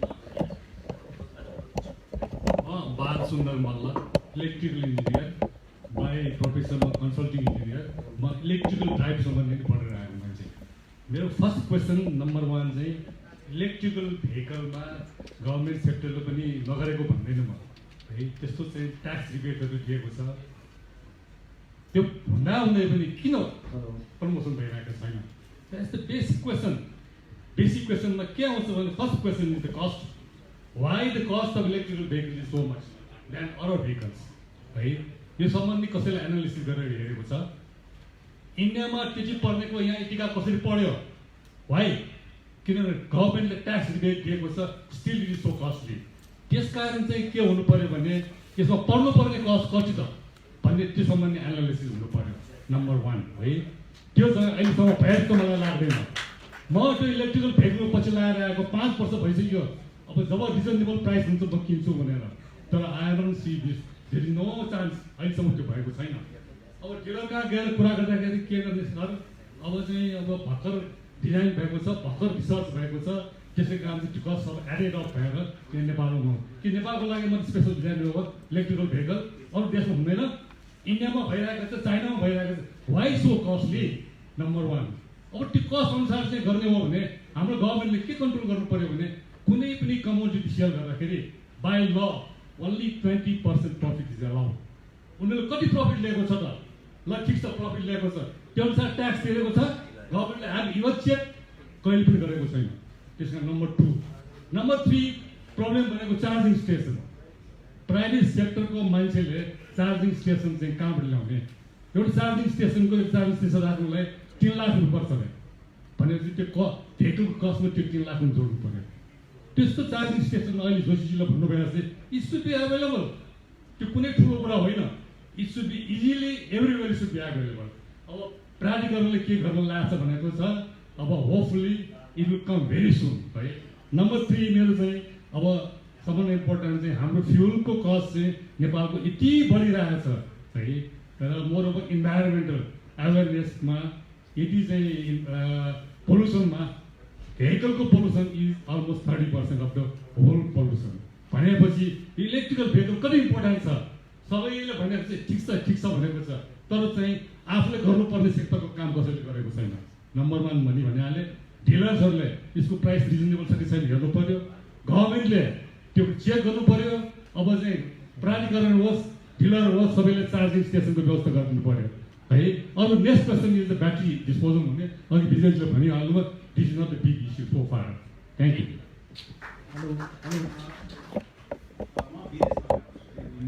मेरो अफिसमा होइन हजुर जुन प्राइभेट सेक्टरबारे कुरा गर्नुभयो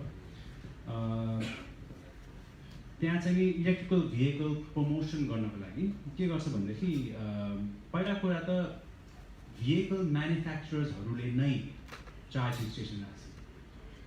भनौँ अब जुन म विदेशमा काम गर्छु त्यहाँ यो E2 छैन त्यहाँ टेस्ला छ भनेपछि के गर्छ भने टेस्लाले बाटोभरि उनीहरूले चार्जिङ स्टेसन राख्छ र त्यो राखेपछि के हुन्छ भनेदेखि मलाई काठमाडौँदेखि पोखरासम्म जाँदाखेरि बाटोमा बत्ती के अरे इलेक्ट्रिसिटी छैन भन्नु पर्दैन किनभने नारायणघाटमा E2 को एउटा चार्जिङ स्टेसन छ र भात खाइन्छ के गरिन्छ त्यो बेलामा चार्ज गर्न सकिन्छ होइन।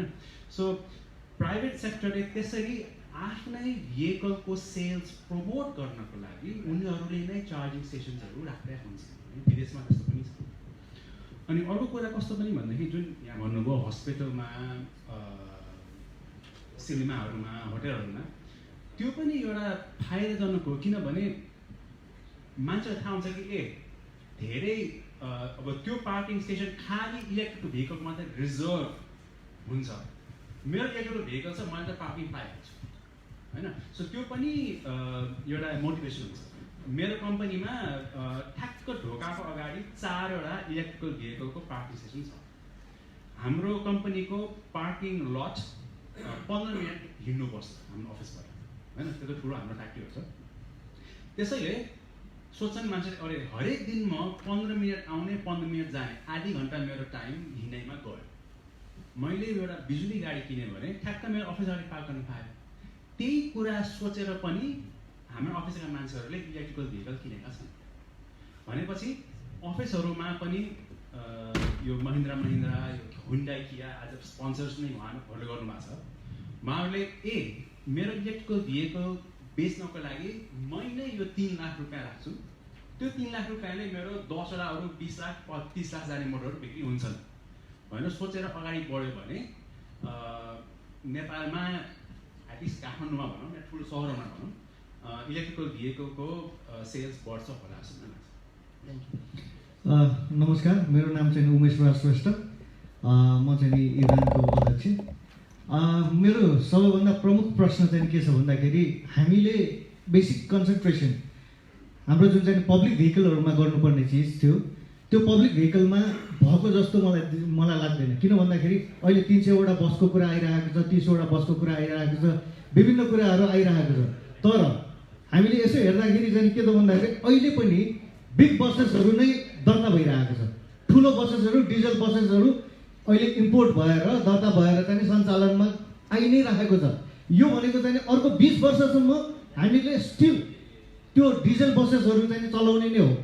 अहिले अथोरिटी दिनु भनेको अहिले यदि गभर्मेन्टले पोलिसी बनाइसकेको छ र चाहिँ त्यो पोलिसीलाई चाहिँ हामीले एडप्ट गर्ने हो भने आजको मितिदेखि भोलिको दिनदेखि चाहिँ यहाँबाट गइसकेपछि के हुनु पर्यो त भन्दाखेरि तपाईँको सबैभन्दा प्रथम चाहिँ पुरै इलेक्ट्रिक भेहिकल मात्र इम्पोर्ट गर्न दिनु पर्यो पब्लिक भेहिकलमा विशेष गरेर। किनभने पब्लिक भेहिकलमा चाहिँ यसले चाहिँ 5 times to 10 times चाहिँ यसले बढी इम्प्याक्ट गर्छ। एउटा कार भनेको चाहिँ तपाईँको लगभग 20 देखि 30 किलोमिटर चल्छ भने एउटा ट्याक्सी भनेको 200 किलोमिटर चल्छ। त्यसले फ्युल कन्जम्सन गर्ने कति, त्यसले चाहिँ नि इम्प्याक्ट कत्रो पार्छ भन्ने कुरा चाहिँ हामीले हेर्नु एकदमै जरुरी छ, नम्बर 1। र अहिले चाहिँ नि यो विषयलाई लिएर यातायात मन्त्रालयको चाहिँ नि के धारणा छ, जबकि चाहिँ त्यहाँ वातावरण यो हाम्रो पोलिसी यो सवारी के अरे वातावरण मैत्री सवारी तथा यातायात नीति 2071 आएको 71 देखि आज 76 भइसक्यो। त्यसलाई चाहिँ नि एकदम राम्रोसँग इम्प्लिमेन्टेसन गरेको भएदेखि चाहिँ नि त्यसमा चार्जिङ स्टेसनको इन्फ्रास्ट्रक्चरदेखि लिएर सबै चिज छ। त्यो विषयमा चाहिँ कतै पनि कहीँ पनि चाहिँ अगाडि बढेको देखिँदैन। हाम्रो यहाँ चाहिँ अभियन्ता हाम्रो गङ्गाजी यहाँ हुनुहुन्छ, हाम्रो विजयमान सर अभियन्ता हुनुहुन्छ, यहाँ धेरैजना अभियन्ताहरू हुनुहुन्छ जसले चाहिँ नि त्यो बनाउने बेलामा चाहिँ हामीले सपोर्ट पनि गरेका थियौँ। तर दुर्भाग्यवश आज 6 वर्षमा चाहिँ नि त्यसका समितिहरू पनि बनेका छैन। त्यसमा अघि भर्खर उहाँले एउटा प्रश्न उठाउनु भयो कन्भर्जनको विषय। त्यसमा कन्भर्जन पोलिसी आइसकेको छ, देखिएको छ त्यसमा पोलिसी, तर त्यसलाई एडप्ट गर्ने कसरी त भन्दाखेरि यो त चाहिँ नि ट्रान्सपोर्ट मिनिस्ट्रीले यसको चाहिँ नि निर्देशिका बनाउनु पर्ने हो नि त, कार्यविधि बनाउनु पर्ने हो नि त। तर यो कार्यविधि बन्न सकेको छैन। कन्भर्जन गर्ने पोलिसी त आइसकेको छ, कन्भर्जन गर्न दिएकै छ भन्नुपर्छ। मैले यसो हेर्दाखेरि पोलिसीमा देखिन्छ हामीले, तर त्यसको कार्यविधि के त। र हामीले यदि चाहिँ इलेक्ट्रिक भेहिकललाई फास्ट एडप्टेसन गर्ने हो भने, छिटोभन्दा छिटो यो मोबिलिटीलाई चाहिँ ल्याउने हो भने ठुला बसहरूमा जस्तो उहाँ हाम्रो साथीले गर्नुभएको अहिले इनिसिएट गर्नु खोज्दै हुनुहुन्छ त्यस्ता चाहिँ कन्भर्जन गर्ने कम्पनीहरूलाई प्रोत्साहन गर्नुपर्छ। नभए चाहिँ हामीले यो ठुला बसहरू त अर्को 20 वर्षसम्म त यहीँ चलिरहन्छ। हामीले कन्भर्जन नगरिकन कसरी इलेक्ट्रिक भेहिकलमा एडप्ट भएर जाने त भन्दै जाने। मेरो 2 शब्द यहाँ राख्छु, धन्यवाद। नमस्ते यहाँहरू सबैलाई। हाम्रो छलफलहरू कस्तो भएको छ भने यो हाम्रो नेपाली सोसाइटी अथवा सबैमा केटा र केटीको चाहिँ पहिला बिहा गर्नुभन्दा अगाडि परिवार नियोजन गरिन्छ, अनि त्यसपछि छोराछोरी जन्मिन भनेर व्यापक प्रचार गरेको छ। यथार्थ स्थिति यही हो। त्यसैले गर्दाखेरि मैले यहाँहरूलाई जानकारी केही विषयहरू मूलभूत कुराहरू जानकारी दिनुपर्ने अवस्था हुन्छ। अब अर्कोतिर चाहिँ अर्को पनि तपाईँहरूको नेपाली उठाउनु छ नि, अर्का बाउको क्रिया गर्ने भनेका हामी नीति निर्माणमा संलग्न यो राष्ट्रको दुरुपयोग गर्ने मान्छेहरू सबै त्यो अर्का भाउको क्रिया गर्ने भने मतलब के हो भने आफ्नो देशमा पोलिसी निर्माण गर्ने हैसियतमा बसिया छन् तर पोलिसीमा कहाँ समस्या हो त्यहाँ कहाँ हो भन्ने कुरा थाहा छैन। मैले क्वेसन राख्छु, उहाँ यातायात मन्त्रालयबाट प्रतिनिधि भएको होला, तपाईँलाई बाथरुम मैत्री सवारी तथा यातायात नीति छ भन्ने कुरा यही थाहा छैन जस्तो लाग्यो कि तपाईँको उत्तर एन्सर सुन्दाखेरि। यो कस्तो विचित्रको अवस्था हो। अर्कोतिर चाहिँ सवारी साधन आयात गर्न दिइन्छ, दर्ता गर्न दिँदैन। समस्या कहाँ हो भनेर कसले खोजिएको छ? यसको डेभलपमेन्ट गर्नलाई के technology development, pilot project, infrastructure र डिमान्ड क्रिएसनमा कसले ध्यान दिएको छ? सरकारका कुन निकायले यसको जवाफ दिन सक्छ? अनि चाहिँ के अरे सस्तो लोकप्रियता र के अरे पब्लिक कन्जम्सनको लागि चाहिँ दुनियाँ प्रचार गर्दै जाने, विद्युत प्रणाली चार्जिङ स्टेसन बनाउँदै जाने, चार्जिङको के समस्या छ? समस्या त सर्भिस तथा यसका खास खास उसमा हो। पब्लिक भेहिकलमा चाहिँ डेभलपमेन्ट गर्नुपर्ने। अहिले उहाँले भर्खरै चाहिँ कन्भर्जन गर्ने कुरामा कन्भर्सन गर्ने 2005 देखिको अहिलेसम्म फाइल हेर्नु भने तपाईँ पत्रकार मित्रहरू छ खोजेर हेर्नुहोस्, भौतिक पूर्वाधार तथा यातायात मन्त्रालयले कति विधि गरेको छ। यो कुरा कसैले खोजी गर्नुभएको छ? अर्कोतिर के अरे इलेक्ट्रिक भेहिकल डेभलपमेन्ट गर्ने भनेर रुट अध्ययन भयो, त्यो चाहिँ नीति पास भइसकेपछि रुट स्वीकृत गरेर यातायात मन्त्रालयले रोकेर राखेको छ। कस्तो विचित्र कुरा। यस्ता कुराहरू ख्याल गर्नु भएको छ समस्या कहाँ हो भनेर। इलेक्ट्रिक भेहिकललाई आज स्कुटरलाई तहस नस गरिरहेछ, उल्टो इलेक्ट्रिक भेहिकलको बदनाम गर्ने काम गरिरहेछ। जस्ता पनि इलेक्ट्रिक भेहिकल ल्याउने नि कुनै स्ट्यान्डर्ड नहुने, अनि चाहिँ जोसुकैले पनि इलेक्ट्रिक भेहिकलमा चाहिँ भनेर चाहिँ लबिङ गरेर हिँडेको भनेर धमास दिने जताततै यसले कतातिर लान्छ। यस्ता कुराहरू आज गम्भीर क्वेसन खडा भएको छ। यसले त इलेक्ट्रिक भेहिकल डेभलपमेन्ट होइन, यसले त सिट ल्याउनेतिर लान्छ। जस्तो कौशल इलेक्ट्रिक भेहिकल ल्याउने अनि प्रचार त यो त दर्ता पनि हुँदैन, यसलाई पनि चाहिँदैन भनेर आउनुको प्रचार गरेपछि कस्तो हुन्छ? इलेक्ट्रिक स्कुटर के को लागि बनेको? त्यो चाहिँ के अरे 2000-4000 किलोमिटर कुद्नको लागि बने स्कुटर हो। यो कुरा कसले ख्याल गरेको छ? त्यो त जम्मा 50 किलोमिटर कुद्ने जुन समथर एरिया हुन्छ। इलेक्ट्रिक भेहिकल आज हिमाल पहाड सबै चल्ने भनेर डेभलप भएको छ संसार कुनै मुलुकमा? त्यो त मैले कहीँ पनि देखाएको छैन। तर यहाँ चाहिँ अब उल्टो उल्टो कुरा गरेर जाने। अनि त्यसपछि इलेक्ट्रिक भेहिकललाई त्यसलाई चाहिँ त्यो एउटा निश्चित मापदण्ड बनाएर चाहिँ लानुपर्छ भन्दा कोही पनि छैन, सम्बन्धित निकायले कसैले छैन। अनि सरकार चाहिँ गैर जिम्मेवारी बन्ने, सरकार अरू भनेर त्यसरी चाहिँ बकास गरेर हुन्छ। यस्ता कुराहरू आज गम्भीर प्रश्नहरू चाहिँ खडा भएको छ।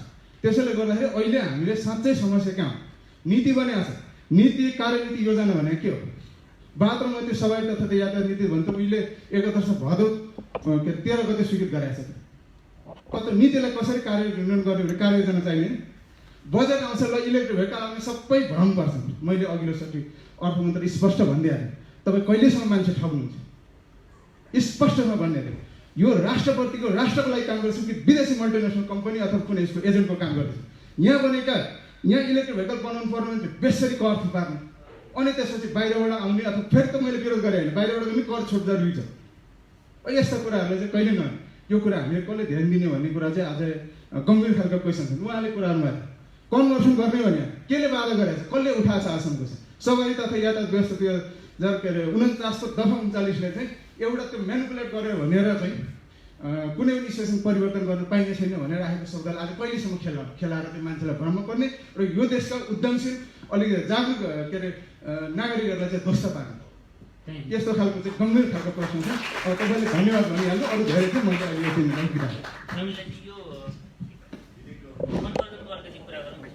को पनि कुरा गर्नुभयो उहाँले होइन। यो चाहिँ इलेक्ट्रिक भेहिकल्सहरू चाहिँ त्यत्रो ट्याक्स दिँदा पनि ब्रेक दिँदा पनि किन त्यो अझै पनि महँगो छन्, एउटा त्यो सिरियस प्रश्न। अर्को चाहिँ कन्भर्सनको ठ्याक्कै इस्यु चाहिँ के हो त? कन्भर्सनको कुरा अघि सरले यहाँबाट पनि आइसकेको छ।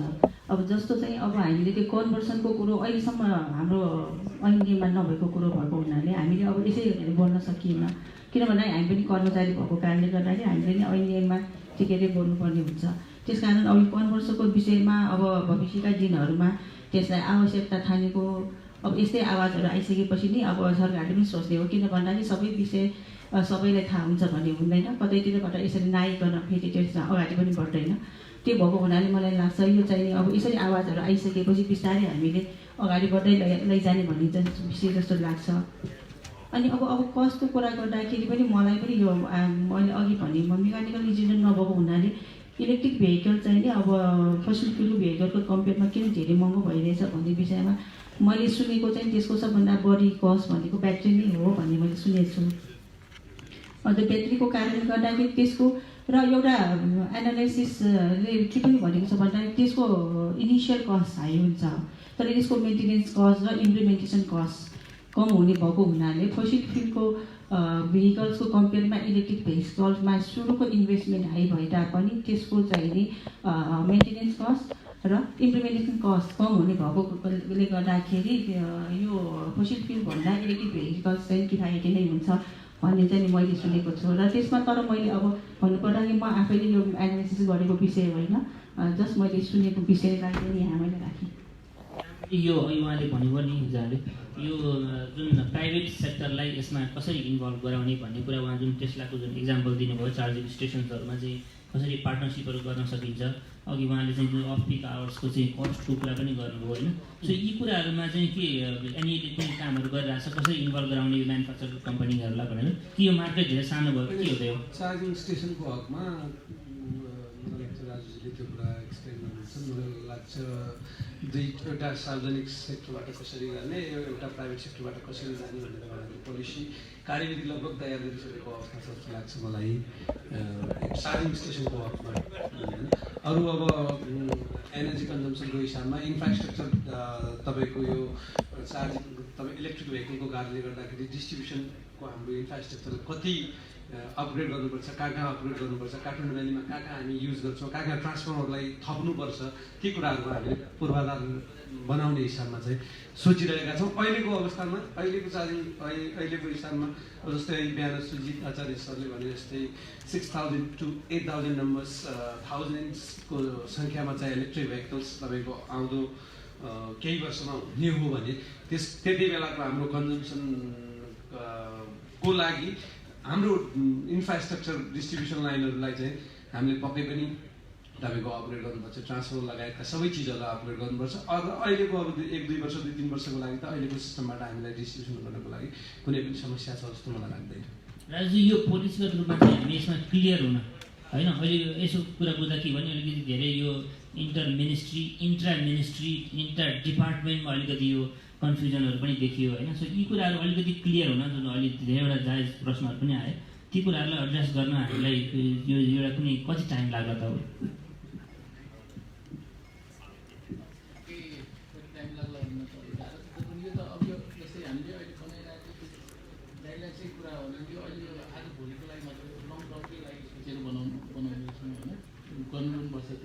त्यो भएर अब जस्तै मिनिस्ट्री अफ कोअर्डिनेसन छ कि छैन भन्ने कुरामा जस्तै हामीले यो गाइडलाइन्स चाहिँ बनाउने क्रममा यातायात मन्त्रालयको सहसचिव छु, उहाँको नाम चाहिँ मैले बिर्सिएँ, आयल निगमको डाइरेक्टरहरू होइन अरू सम्बन्धित सबैलाई बोलाएर कसरी गर्दाखेरि छ भनेर छलफल चाहिँ राखेको थियो हामीले मन्त्रालयमा, मन्त्रीज्यूकै उपस्थितिमा हामीले छलफल राखेको थियो। छलफल राख्दाखेरि चाहिँ अहिले अनि जस्तै पनि हामीले क्याटेगोरी गर्दाखेरि सार्वजनिक र प्राइभेट गर्ने भनेर अहिले सार्वजनिकमा चाहिँ अहिले जस्तै सुरुमा चाहिँ यो पेट्रोल पम्प अहिले जुन एक्जिस्टिङ पेट्रोल पम्पहरू छ नि त्यहीँ चाहिँ अब गर्न सकिन्छ कि भन्ने पहिलो चाहिँ हामीले चाहिँ त्यतातिर उ गरेँ। तर कसो भने इलेक्ट्रिक भेहिकल यो चार्जिङ स्टेसनको लागि चाहिँ अलिकति ठाउँ एरिया पनि अलिक बढी नै चाहिँदैछ, किन अब चार्जिङ टाइप्स डिफ्रेन्ट टाइप्सको चार्जिङ हुन्छ। कुनै चाहिँ अब अहिले फास्ट चार्जिङ चाहिँ अहिलेको लेटेस्ट हिसाबले म्याक्सिमम् हाफ एन आवरसम्म हुँदैन, तर अरू भनेको मिनिमम 2 आवर्सदेखि भन्दा बढी नै हुन्छ। त्यो हिसाबले अब त्यहाँ केही 8-10 वटा गाडी चार्जिङ राख्ने हो भने पनि स्पेस चाहिँ त्यो चाहिँ ठाउँ चाहिँ अलिक पुग्ने गरी हुनु पऱ्यो कि त्यो भएर त्यो मेन चाहिँ चार्जिङ स्टेसनमा चाहिँ अलिकति ठाउँको चाहिँ स्पेसको चाहिँ अलिकति कन्सटेन्ट चाहिँ रहेछ।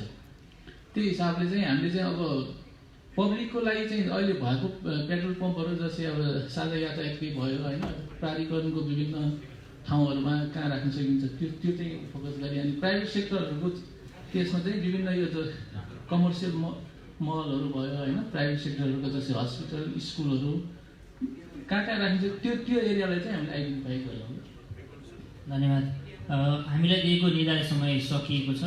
यो आजको यो लाइभ डिस्कसनलाई चारजनालाई धेरै धन्यवाद र अडियन्सलाई पनि, र हाम्रो म मिडियामा भएको हिसाबले मेरो एउटा 1 मिनट मात्रै यो अलिकति चाहिँ यो पर्सेप्सन एकदम इम्पोर्टेन्ट हुँदो रहेछ क्या।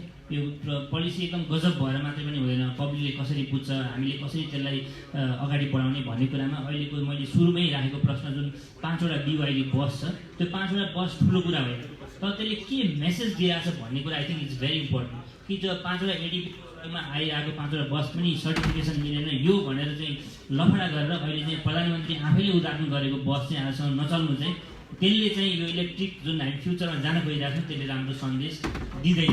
आई थिङ्क त्यसलाई चाँडोभन्दा चाँडो त्यो बस चाहिँ चलाउनुपर्छ। यति भन्दै आजको हाम्रो यो छलफल यहीँ टुङ्ग्याउँछौँ। धन्यवाद।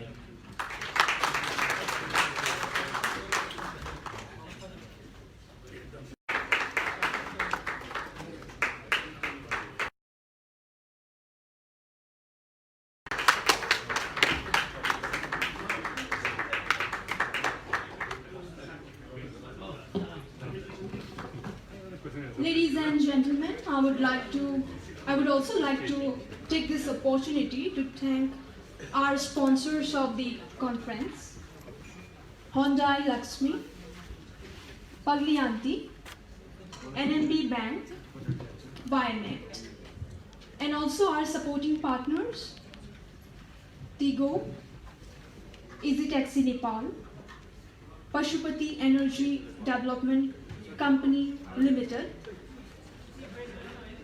and lastly, Patron, Ministry of Energy, Water Resources and Irrigation, and AEPC.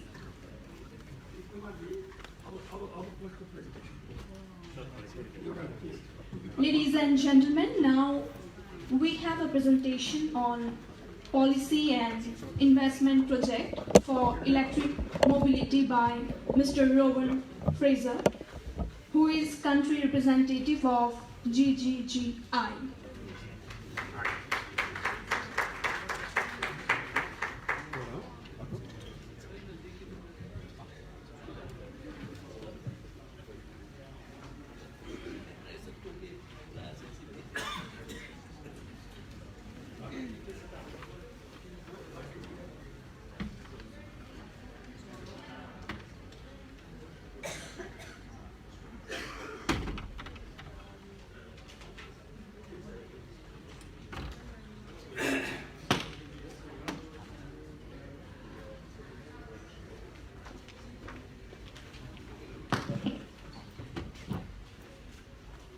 Thank you so much, EDC, and good morning, everybody. Nice to see many colleagues and friends from across the sector here, and thank you so much for inviting GGGI.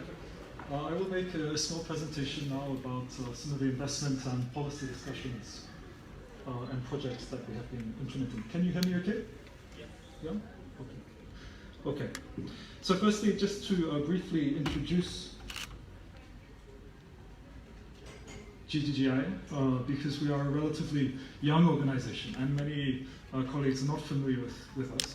So we are relatively new, as I say. We were launched in 2012. So we're a kind of a development startup in a way. And we're an intergovernmental organization. We're treaty-based. We were established at the Rio Plus 20 conference back in 2012. We're essentially managed by governments for governments. And we provide a range of services to our government clients. President and Chair of GGGI is Mr. Ban Ki-moon. He joined us in about 2016 after he finished up with the United Nations. We're headquartered in Seoul, in South Korea, and we have operations now in about 33 countries globally. It's picking up year by year as we have new members join GGGI. And in Nepal, we are embedded within the Ministry of Forests and Environment. So MOFE is our host ministry, and it's with MOFE that we deliver our services in the country.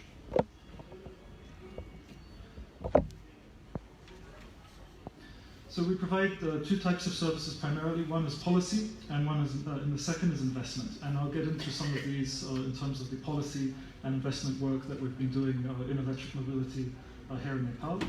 We operate across 4 sectors: cities, which is where we do all our transport work; also sustainable landscapes, which is a lot of forestry and agricultural work. We also work in water and sanitation, primarily looking at technologies for sanitation. And then we also work in renewable energies. Here in Nepal, we are focused on 3 main programs: electric mobility, green cities, and sanitation. And as a demand-driven organization, these are programs that we have launched at the request of our government partners. So this is federal government, MOFE, MUPIT, other federal organizations, but also now provincial governments. Province 3 in particular has been making requests to GGGI, and then also local governments. We also work with quasi-governmental organizations, so for example, Saja Yatayat, which is essentially a government-owned organization, but not exactly government per se. So we also work with some other quasi-governmental organizations, but fundamentally our plans are government. I will just look at the electric mobility work that we have been doing. This was launched for us in 2017, and at that stage when MOPIT primarily, but also MOFE, requested that GDGI support the operationalization of some of their electric mobility targets and policy, there was a lot of confusion and a lot of skepticism as well. Some people thought we were crazy to be working on electric mobility in 2017. But we're seeing over the course of the past 3 years quite a change in the sector, which is super promising and really exciting as well. So we took our initial programmatic framework primarily from policy. So there was the environmentally friendly transport policy, which was put in place in 2014. And this has very ambitious, as I'm sure many people have known, very ambitious electric mobility targets. This was then picked up into the nationally determined contribution, which is Nepal's primary climate change mitigation and adaptation policy for the UNFCCC in 2015. We also looked closely at some of the work that ADB and JICA had been doing in the transport sector, primarily to find ways that we could complement the work of these two players. And then also we were taking cues from the various fiscal incentives for electric vehicles, primarily looking at buses. And so as a result of all that, we did develop a kind of strategic priority around buses and working with electric buses in the sector. We felt that, and indeed MOPIT and MOFE were very clear to us, that there was high-level policy in place, but a lack of directives, a lack of operationalization, and a lack of investment. So that's where we have tried to focus our activities. This is just a quick extract from JICA's medium-term transport master plan, which I think is interesting because it sets a bit of a structure for how transport might be developed. The key point here is that it is a BRT proposal, and there's a lot of interest in BRT. We saw it at the investment summit. TDF as well is working in that space. And this as a BRT model is something which has been proposed for Kathmandu and which we at GDGI have been looking to complement. So our first piece of work in the policy space was the establishment of a national action plan for electric mobility. This was developed for MOFE and MOPIT, and primarily it was looking at all of the barriers in the sectors inhibiting the uptake of electric mobility. So we looked at barriers in terms of policy and governance, but also markets and infrastructure, as well as technical and capacity barriers and financing barriers. And essentially we were looking to identify all of the barriers and then work with stakeholders to put in place certain actions which could immediately and directly address those barriers. And there were three main priorities which we developed with government and other stakeholders to overcome these barriers. Firstly, the establishment of an electric mobility unit, a dedicated unit, and we have heard already this morning some discussions around that possibility, but a dedicated unit to promote electric mobility and also to regulate and support electric mobility markets in Nepal. We also thought it was very, very important to establish a financing scheme. Of course, India, China, other countries have large financing and subsidy schemes for electric mobility, which have been extremely useful.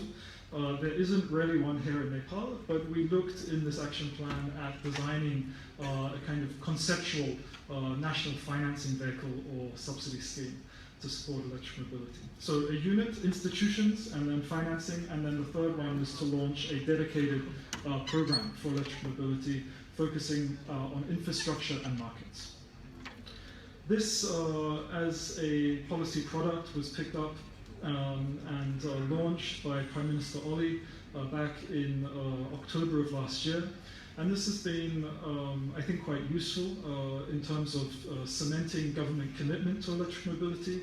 We're seeing the Cabinet of Ministers propose these 300 buses. We've also met a couple of times with the Prime Minister to discuss other options for electric mobility. And we've also seen since kind of mid last year, Province 3 and some of the municipal governments also come on board with investment for electric mobility.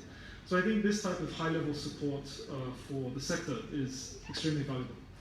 We also developed a pre-feasibility study for Sajja Yatayat. And this was essentially looking at the viability of deploying electric buses on the Lagankhel to Buranil Kansa route. We analyzed the capex, the acquisition costs, the operational costs, so maintenance, as well as fuel versus energy costs, and then also we looked at the benefits. And essentially, this is a quick summary of that. This is data from 2017, so it's also slightly outdated now, and some of these numbers would have improved. For example, the acquisition costs of the electric buses that we looked at have all reduced quite significantly. Here, the electric buses are sitting at around 5 times a diesel bus, but that's now down to about 3.5 times, even a little bit less in some cases. So we've seen vast improvements in acquisition costs, but the essential point of this is to here take the economic, social, and environmental costs of diesel buses. So these are costs in terms of public health, through noise and air pollution. These are also costs in terms of strategic geopolitical risk and economic dependency. So we quantified the monetary loss from the 2015 blockades and then brought that down to a per bus cost, right? So these are this is the economic risk of running diesel, and we've heard a lot on that already this morning. But here we have quantified it, we've put a monetary value on it. And then we also quantified the environmental costs, which is essentially around a carbon tax for greenhouse gases. But when you take up all of these costs, you can see that the electric buses are significantly cheaper, especially this mid-size K7 at 39% cheaper than the diesel equivalent. This slightly larger electric bus is 24% cheaper. And then this is an Ashok Leyland. It had just come on the markets and it was quite expensive. And you can see it's slightly more expensive. But I think it's just useful to run these types of numbers because you can see the costs and benefits, and you can also justify certain government subsidies because of these public benefits of electric. We then worked with a number of entrepreneurs and private sector players to try and look at business models for electric mobility. We felt that generally the policy was relatively good. As I say, we needed operational activities and then investment. So finding business cases for electric mobility was a big priority under the first phase of this program. And we developed essentially 7 different business cases for electric mobility. So the first was to look at a mid-sized bus fleet plying primarily on the secondary routes. So these are 8 to 9 meter buses, not the large full-size 11 or 12 meter buses on the primary routes, but focusing specifically on secondary routes. Then also to rejuvenate the trolley buses around the ring road, and we've heard that already this morning. Also to set up a battery leasing scheme for Safa Tempos. We also looked at a charging stations option where we would integrate and work with people like Batbatini, other large department stores to integrate charging stations into their parking lots. Battery recycling, so what would be a viable business model to actually recycle batteries. Lithium ion only, we are not looking here at lead acid batteries. And then also to convert gasoline taxis to hybrid taxis. We didn't look at conversion to full battery electric, we looked at conversion to hybrid. And so you can see some of the numbers in terms of the IRR. So we're getting, some of these numbers are quite attractive. For example, the charging station scheme at 26% IRR, battery recycling up to 20%. These are rough numbers, so we are still working on refining some of these with specific partners, but you can see that there are some relatively positive results. And some of these projects we have taken on to various partners for feasibility and then hopefully implementation. All of these are available if you're interested on our website. In terms of our current engagements in the sector, which is our second phase of the electric mobility program, we are working on 4 primary projects at the moment. One is that Chief Minister Podel of Province 3 has been very vocal about some of his electric mobility ambitions for the province, and we've also seen that in some of the programs and policies released over the past kind of month as we move into the next fiscal year. And so we are working with the province and with the municipalities here in Province 3 to develop a dedicated electric mobility strategy. This would be a 10-year strategy focused on finding public-private partnerships for electric mobility, and then broader electric transport systems within Kathmandu, and then moving from Kathmandu to Hetoda, and then as a third phase, branching out into the other, so Bharatpur, Kavre, some of the other cities around the province. So this is something which we have just started over the past month, and we'll be working with the province and other stakeholders, including many stakeholders here, to develop a pretty robust strategy for the province. We have also been working on a more detailed electric bus investment proposal, primarily for Saja Yataya, but also for Province 3, KMC and LMC. This is to support the 45 crore investment which has been agreed by a consortium of investors for electric buses. I'll get into a little bit of detail on that. We're also undertaking a knowledge exchange to India to support some of our government partners to see operations in Kolkata, in Mumbai and in Pune, where electric buses are already running. And then we're expanding our investment options, so working with the investment community as well as entrepreneurs on specific business cases for electric mobility. A couple of just glimpses into the investment work that we are doing currently. This is work which we will be finalizing over the next month or so, so we don't yet have fully finalized numbers to share. But I wanted just to show a few glimpses of some of the things that we're looking at. So one of the questions that our clients came to us with at the start was whether or not it was better to deploy, because the envelope of investment is fixed, right? So we have a fixed amount of around 45 crore to invest. So the question was, is it better to invest that money in full-size buses with large batteries that can support a full day of operation on a single charge? By having a larger battery, they're therefore more expensive. So that being scenario A. And scenario B being smaller battery banks and therefore much cheaper buses that require frequent recharging at the terminal stations, right? And this is a much more cost-efficient, well, potentially a much more cost-efficient scenario.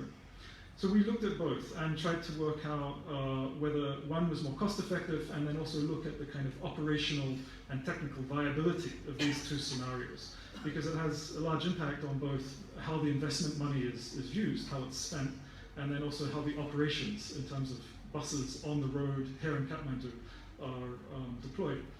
So under scenario A, we are looking at a battery size of around 150 to 200 kilowatt hours. This could support a full-size electric bus for a full day of operations.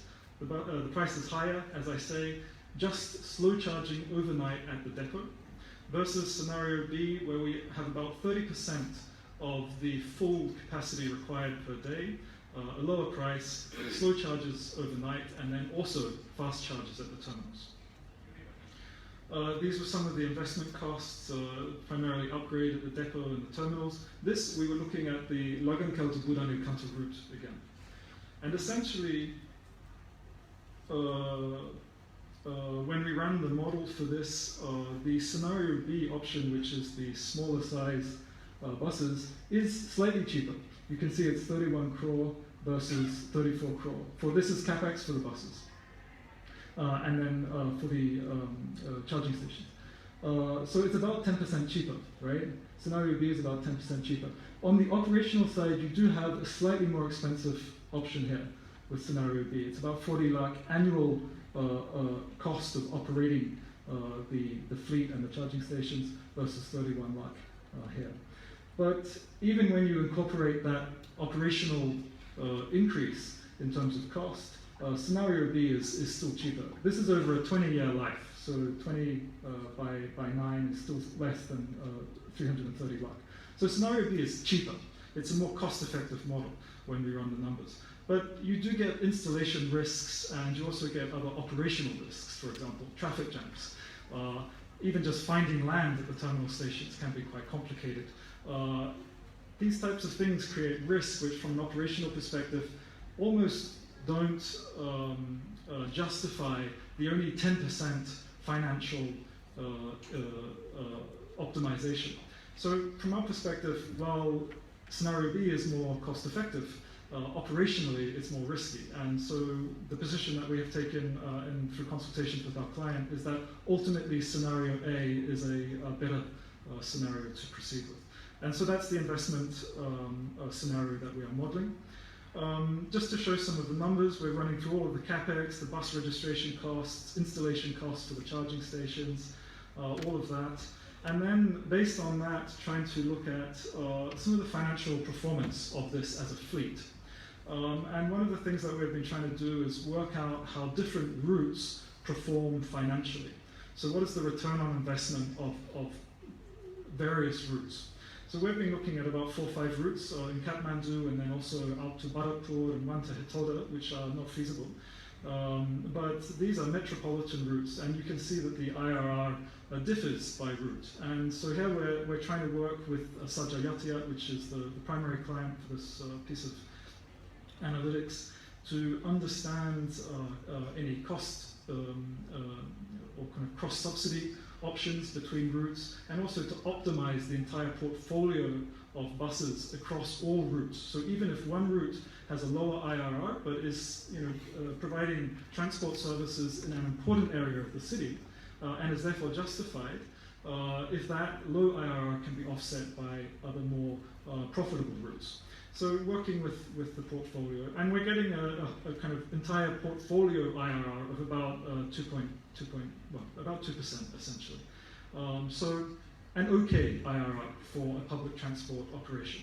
For private investment, it's maybe not high enough, but as a public transport operation, it's not bad. So that's us for phase 2, which is the current phase, which will run until the end of next year. And as part of this, we'll be moving on to a lot more investment work with entrepreneurs and impact investors here in the community. So a shameless plug, if there are any, if there's any interest from stakeholders here to reach out to GGGI, we are looking to engage with private actors and to find viable business opportunities. We have contacts to various international funding sources as well as the investment community here, and we'll be looking to operationalize some business models. So please do reach out if there's interest. Before I finalize the presentation, just to reflect briefly on the past 3 years in terms of what we said. When we started in 2017, as I indicated, there was a lot of skepticism. And I think that we've seen a huge reversal of that skepticism, and the types of discussions that we've had this morning already testify to the very robust interest from government and other players in electric mobility. And we see this at multiple levels, right from the Prime Minister's office through the federal ministries down to the province and the municipalities, which is fantastic. There's a huge amount of scale up and replication potential, and we're working hard to try and find viable models for Kathmandu that we can then take out to other cities in the country and ideally go national with some of these options. We still see high prices of the buses and also of the cars, and this is an issue. But overall, supply is improving, and if we can find ways to kind of manage the higher prices of the electric vehicles, then this will be certainly an improvement for the market. We are seeing investment starting to flow. The 45 crore has been basically committed. We're still waiting to see what investment is behind the 300 buses at federal level. But these are very important. And then, of course, the investment that's coming in from NEA and federal government into NEA for charging stations is also something which is super exciting and a very positive sign. We still see the need for a really robust catalyst because we have great conditions in place, things are starting to move, but we haven't really managed to kind of get over the hump, as it were. And I think, yeah, some of the conversations this morning have touched on that, the need to really push forward. And certainly from GGI's perspective, now is the right time for us collectively to be pushing forward with this. We see certain market risks. There's some quality risks which we would need to be careful about managing in terms of the products, but yeah, manageable market risks. And then the other big issue that we still see is infrastructure, and hopefully the investment from NEA will work to redeem that. But certainly in our conversations with consumers and transport operators, the lack of charging station infrastructure is a big concern. Thank you so much.